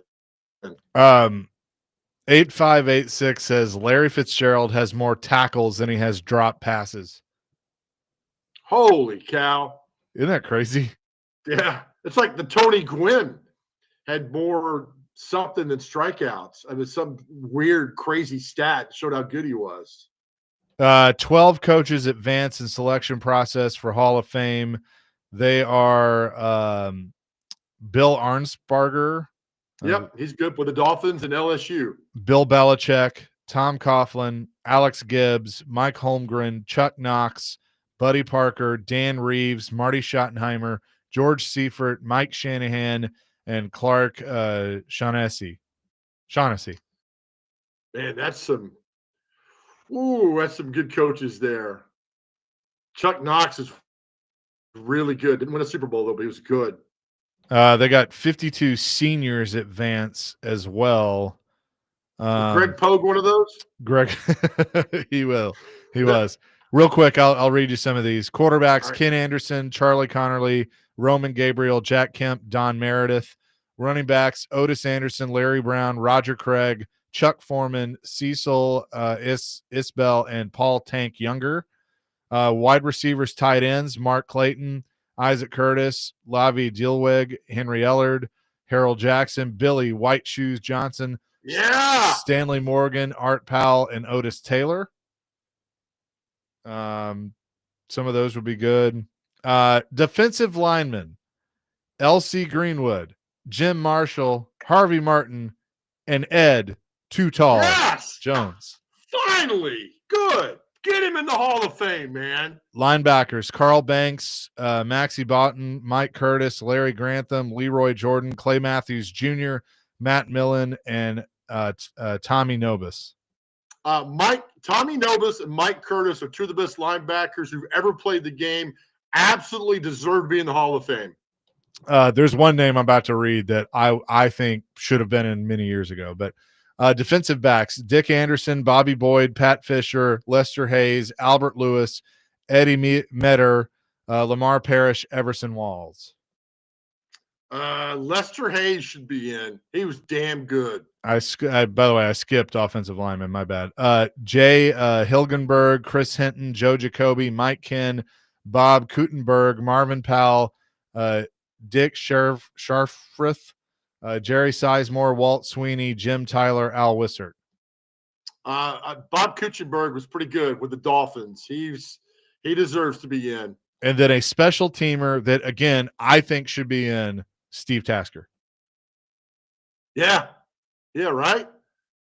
So those are all on the senior. It's crazy that some of these names are on the senior committee now. Do they take one or two? How many do they take? Or is It says the Pro Football Hall of Fame class of 26, which can be composed of a minimum of 4 individuals to as many as 8, will be okay. So it doesn't tell you. Okay.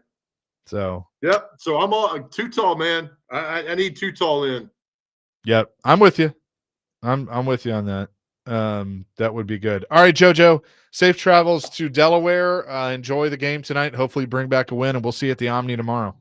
Omni tomorrow. See you on 93.3 about 6 o'clock tonight. Chip Walters and myself with the pregame. Can't wait, boys. See you tomorrow. Absolutely. He is Big Joe. We'll take you home. We'll get back into some of the news of the day. Coming up next, Steven Stamkos at the bottom of the hour. Chasing Big Joe, 102.5 The Game.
Chase and Big Joe, 102.5 The Game, presented by the Omni Nashville Hotel.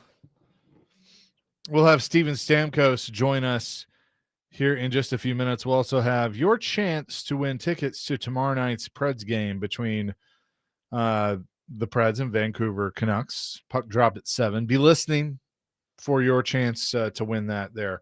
A lot of I feel like it's been a newsy day. Tony Vitello leaving the Vols, going to the San Francisco Giants. He becomes the first college head coach to make the direct jump to being a manager of a major league team. Buster Posey, who is, I forget what his title is, but he's basically the general manager, president of baseball operations, signing him. And everything I've read is very positive in relation to Tony Vitello. Danny White has, released a statement saying he's very excited for Vitello and congratulations and all of that. But that, it's obviously big news. And I, as I was saying earlier, I like it. By the way, there's a tweet that made me laugh that said, sources said Ed Orgeron just called some Tennessee baseball players and told them not to go to class tomorrow. That's, if you know, you know. But look, I think this is it's just yet another example of how baseball is finally evolving. Now, whether it works or not, we'll see. Because coaching, even in the NIL era, coaching, 17, 18, 19, 20, 21-year-olds, as opposed to, and you do get some guys that age because they don't go to college. They come up through the minors into Major League Baseball. But, you don't have a salary cap, so you're coaching millionaires with an S.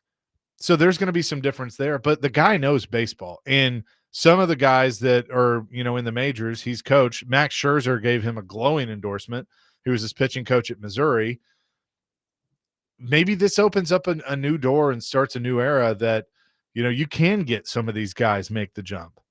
Yeah, absolutely. And Tony Vitello, you could call him, I guess, a trailblazer in this aspect because you look at this Giants organization, and you mentioned Buster Posey. He's the president of baseball operations. This is a move that could honestly spiral into more college coaches making the jump to the majors if this pans out, because that's how I perceive it. Major League Baseball's numbers I think are at the highest they've ever been in the last 15 years. That includes postseason, regular season, etc. This is what professional baseball needs personally. I think college baseball has taken the nation by storm, and adding Vitello to the mix for San Francisco, I think, is only good for the game of baseball. Yep. I'm with you. I don't see a negative here. And like I said earlier, if he fails, then he'll come back to the college game and he'll have any job he wants, whether Tennessee wants to try and bring him back or LSU or what have you, who knows? I think any program in the country would want to have him. I think the only issue I would have if I'm Tony Vitello is trying to get the buy-in process from your star players like a Rafael Devers, because that was a guy that was traded for at the deadline from Boston, and he was upset because he was only DHing for Boston. Now he's playing, I think, third and a little bit of first base. He didn't want to play first base in Boston. So I think it's more of a feeling out process, and you hope for Vitello's sake that he has, I wouldn't say final say because that's used a lot in Nashville, but he has authority over everybody else on the roster. Right. So, again, I know Vols fans are upset, but you've had a really good run as a program, and now you get to try and continue that, whether it's with somebody that's already on the staff or you going outside the program. But I think it's also a good thing for your program because now you can brag that your coach was the first to make that big jump. And so that's something that Vols fans can hang their hat on. By the way, 7, I knew this was going to happen because Joe was saying Vinatieri or whatever. It's Vinatieri. And 7002 said it's Vinatieri. And I go, nope, now it's Vinatieri. We have officially made that change. Just like when Joe tries to pronounce Hayden Panettiere's name, he goes Panettiere. Yeah. Yeah. So Maybe Joe's part French. We didn't know it. he's part something. I don't know what that is exactly. Brady Martin has been sent down to the Sioux Greyhounds of the Ontario Hockey League. I know Barry Trotz was on with DVD yesterday and talked a little bit more about the Brady Martin process and what could be happening. He played in the game last night, but he only has 3 under his belt. Now he has to go to the OHL season, and once their season is done, then he would be eligible to come back to the Predators if the Preds are still playing, depending on when that is. But I'm not surprised by this. I kind of felt like, and everybody felt like this was going to happen at some point, that he wasn't going to stay here the whole year. But I do think he learned a lot by by playing in these handful of games, practicing with the team, being around the team. I think that was beneficial to him. And now, he goes back and he can get a little bit of his confidence back and play with the OHL and then rejoin the team. And next year, I believe the rule goes into effect that they could, because he's going to be 19, they could assign one player to Milwaukee instead of sending him back to the juniors. And I think we all would agree that probably would be Brady Martin. Yeah, because if you spend a top 5 pick on a guy like that, you want him to progress quickly and turn pro. Yeah, correct. And because this team, and not to discredit the Preds, because they've done a really good job of constructing this roster, but a lot of these guys they're not young. I mean, Father Time is still undefeated, So I think having Brady Martin in the mix, and you mentioned possibly next year having him as one of those designated players, it could bode well for them going forward in the future. 615-737-1025. Do you have that from Barry Trotz? Yeah, you're working on it. Okay. But that, I don't have an issue with it. I'm just, it's like if he can learn more now that he's been here for a little bit by going down, then, kind of see what happens when you're able to bring him up. This was Barry Trotz on DVD yesterday. I don't want Brady Martin playing 10, 11 minutes a night. To me, that would be a disservice. And if he's going to play 10 or 11 minutes a night, then I'd rather him play 20 minutes a night in junior and then have him here next year playing 15 a night. Do you wish that was a part of what he said yesterday? And if you look at the stats of last night, he played like 10-28, and that's pretty much what he has played. And so I think Trotz looked at that and talked with Andrew Brunette that they've probably come to the conclusion of he's just not ready to play the big time minutes in the NHL. I think to that point, you send him to the juniors where he can play 20 minutes a night and have that confidence. And then you do it again next year. He's 18 years old. I'm curious from your perspective, you have 9 games to see what you really have in a guy like Brady Martin. Obviously it's a touchy-feely thing with this Preds team because we're seeing a lot of last year into this year. But would you want to see the Preds kind of use more of those 9 games to just get a gauge on Brady Martin or no? I mean, if I'm answering that as Chase McCabe, the broadcaster and hockey fan, I would say yes. If I'm looking at it through their eyes that are going to know more about hockey than I'll ever know, they probably already have everything they need. And they've probably seen enough to know, we're not going to get him there in 6 more games. So let's just go ahead and put him back where we know he can develop more. I mean, again, he's smart. He doesn't come across as an 18-year-old, even though he is. Like, he's still growing in that sense.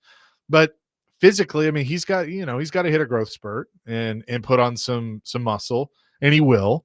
So I just, you don't want to rush him. And if he's just simply not ready, then take these 3 games, use that as learning, and then go ahead and send him back and then do it all over again. Yeah, because from what I've gathered, and nothing from inside knowledge, but just from a different perspective of this team, having Brady Martin in the locker room around those veteran players, I feel like has helped him mature as a pro, and that he could take that back down to juniors and then maybe develop into I guess you use a garden phrase here, a bigger flower in some aspects. He'll grow. He'll grow for sure. All right, coming up next, speaking of the Predators, Steven Stamkos is going to join the show, get his thoughts on the season to this point. It's Chasing Big Joe, presented by the Omni Nashville Hotel here on 102.5 The Game.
Chasing Big Joe, 102.5 The Game on this Wednesday. And as always, we're pleased to be joined by a Predators player this week. It is Steven Stamkos who is with us. Steven, how you doing?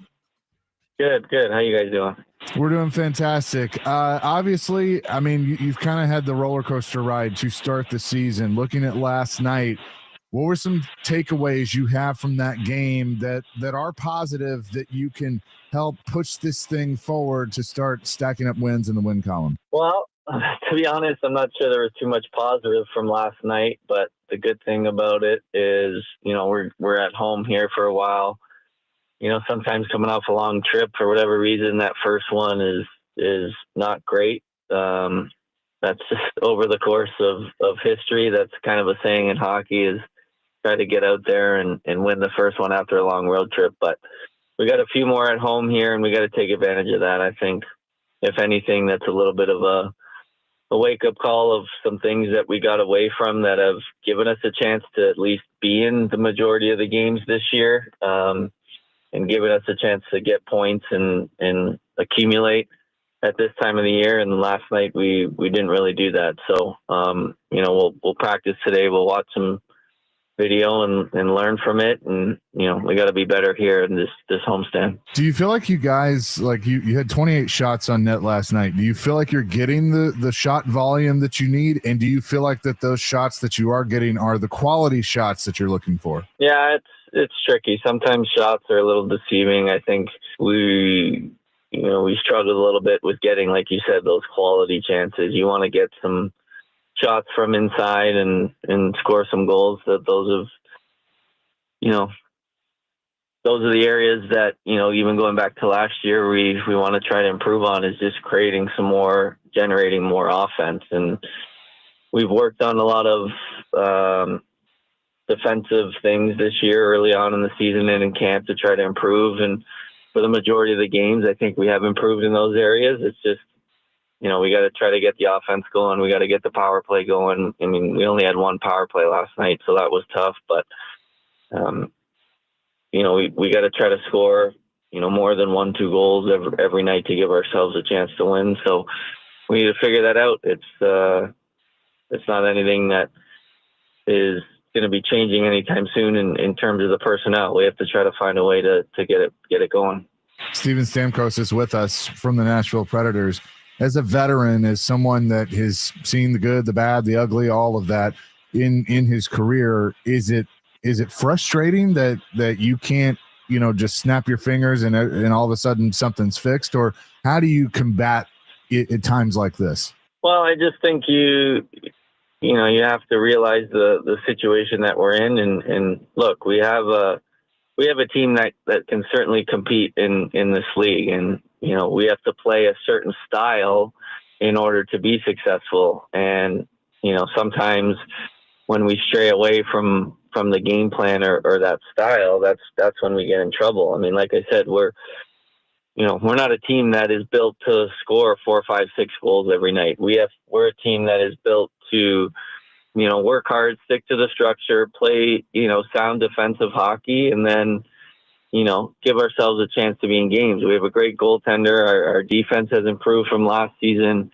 Like I said, we should have a better power play than we do right now, and that's going to improve over time, I believe. So, the blueprint is there, and when we stick to it, I mean, if we're not winning games, we're in games and we're getting points out of games. And when we get away from it, we lose. And that was the case last night. And, we just have to be more consistent in sticking with the style of play that can make our team successful.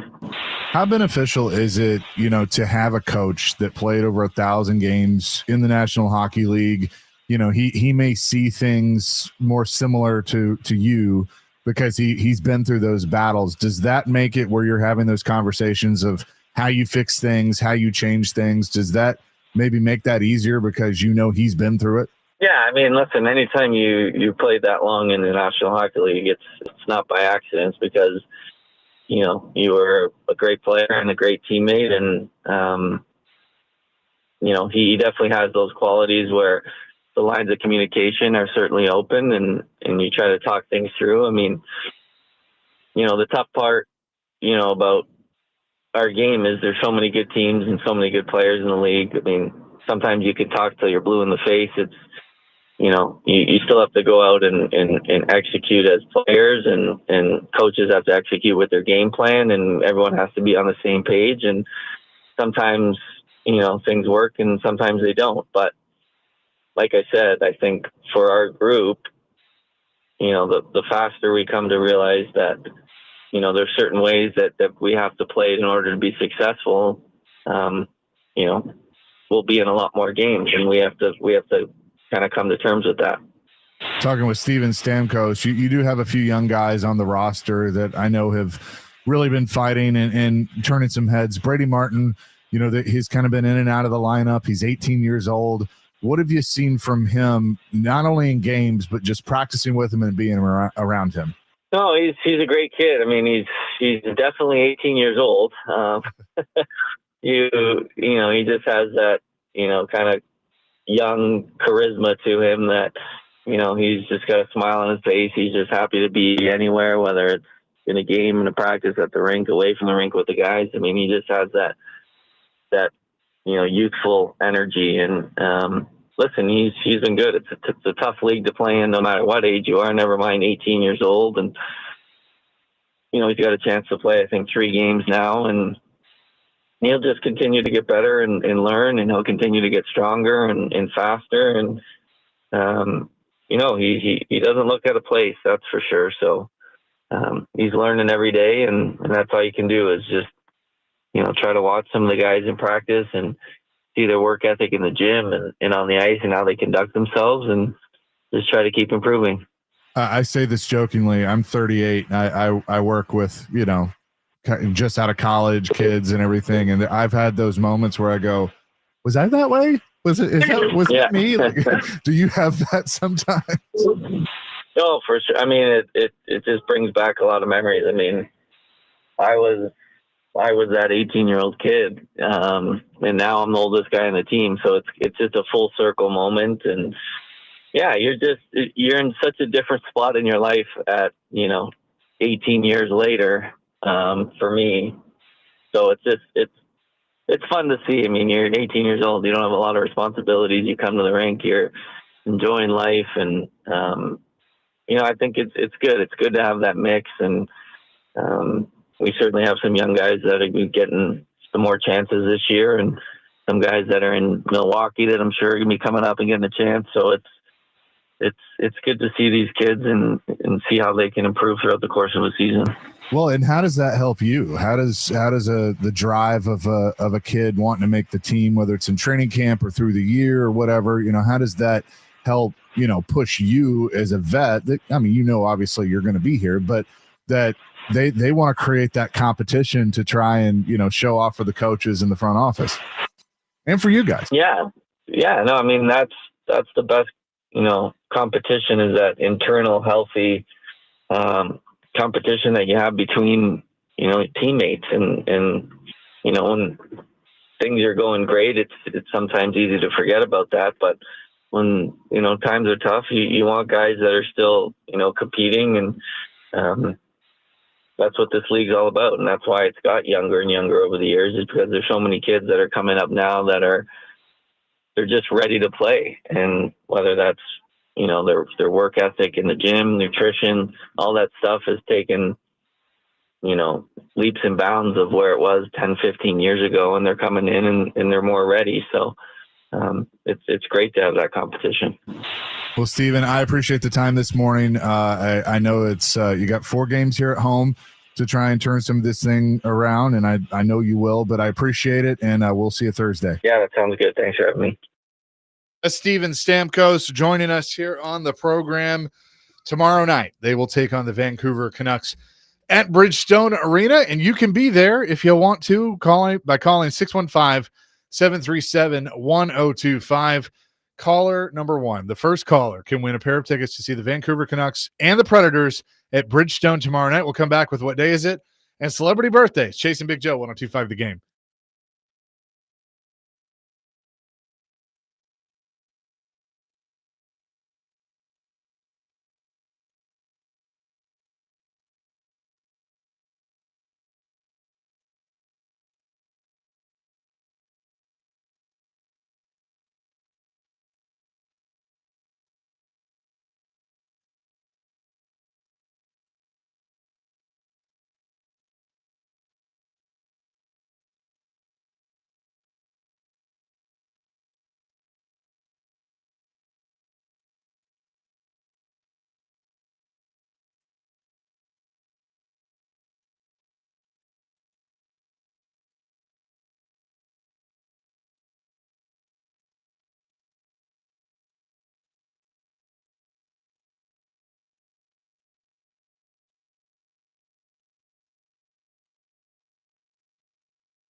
Chasing Big Joe, 102.5 The Game here on this Wednesday. Hope you're having a great start to your day, or you're halfway through it. I just hope it's a great day so far. So I didn't think this through because Joe's not here, so we don't have anybody to do birthdays. So Chasing Big Joe, 102.5. Here's what we're going to do as I keep my computer unmuted. Here's what we're going to do. I'm going to call audible. You ready? You good with this? Sure. All right. I need the first two callers at 615-737-1025. Call in. You're going to get put on the air with a 4-pack of tickets to see the Tennessee baseball inter-squad game without a head coach at First Horizon Park this Sunday at 1. And the winner of Celebrity Birthdays will win these tickets. That's what we're going to do. So call Dr. Crane right now. I'll get the list pulled up, and we'll give away this 4-pack of tickets for Tennessee baseball. Just to point out there, this may be one of the people that is a sports figure. Today is Ichiro Suzuki's birthday, Chase. Ichiro! Okay, well, we'll put that on the list. If you can pull up the sports birthdays, I'll get the rest of them here. Because we did not think this through.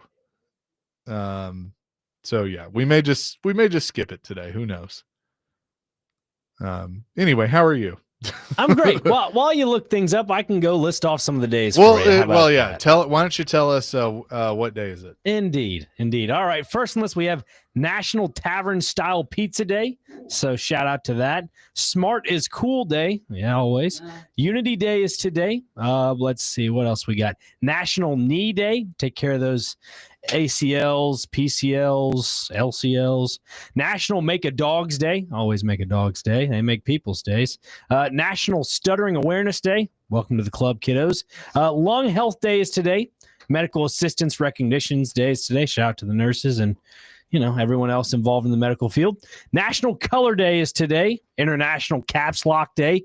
Eat a Pretzel Day. Ooh, Pretzel Day is today for all the Office fans out there. Clean Up the Earth Day. And last but not least, the last two that pair up so well together, National Nut Day and National Sparkling Water Day. Interesting. All right. Well, David James, get in here.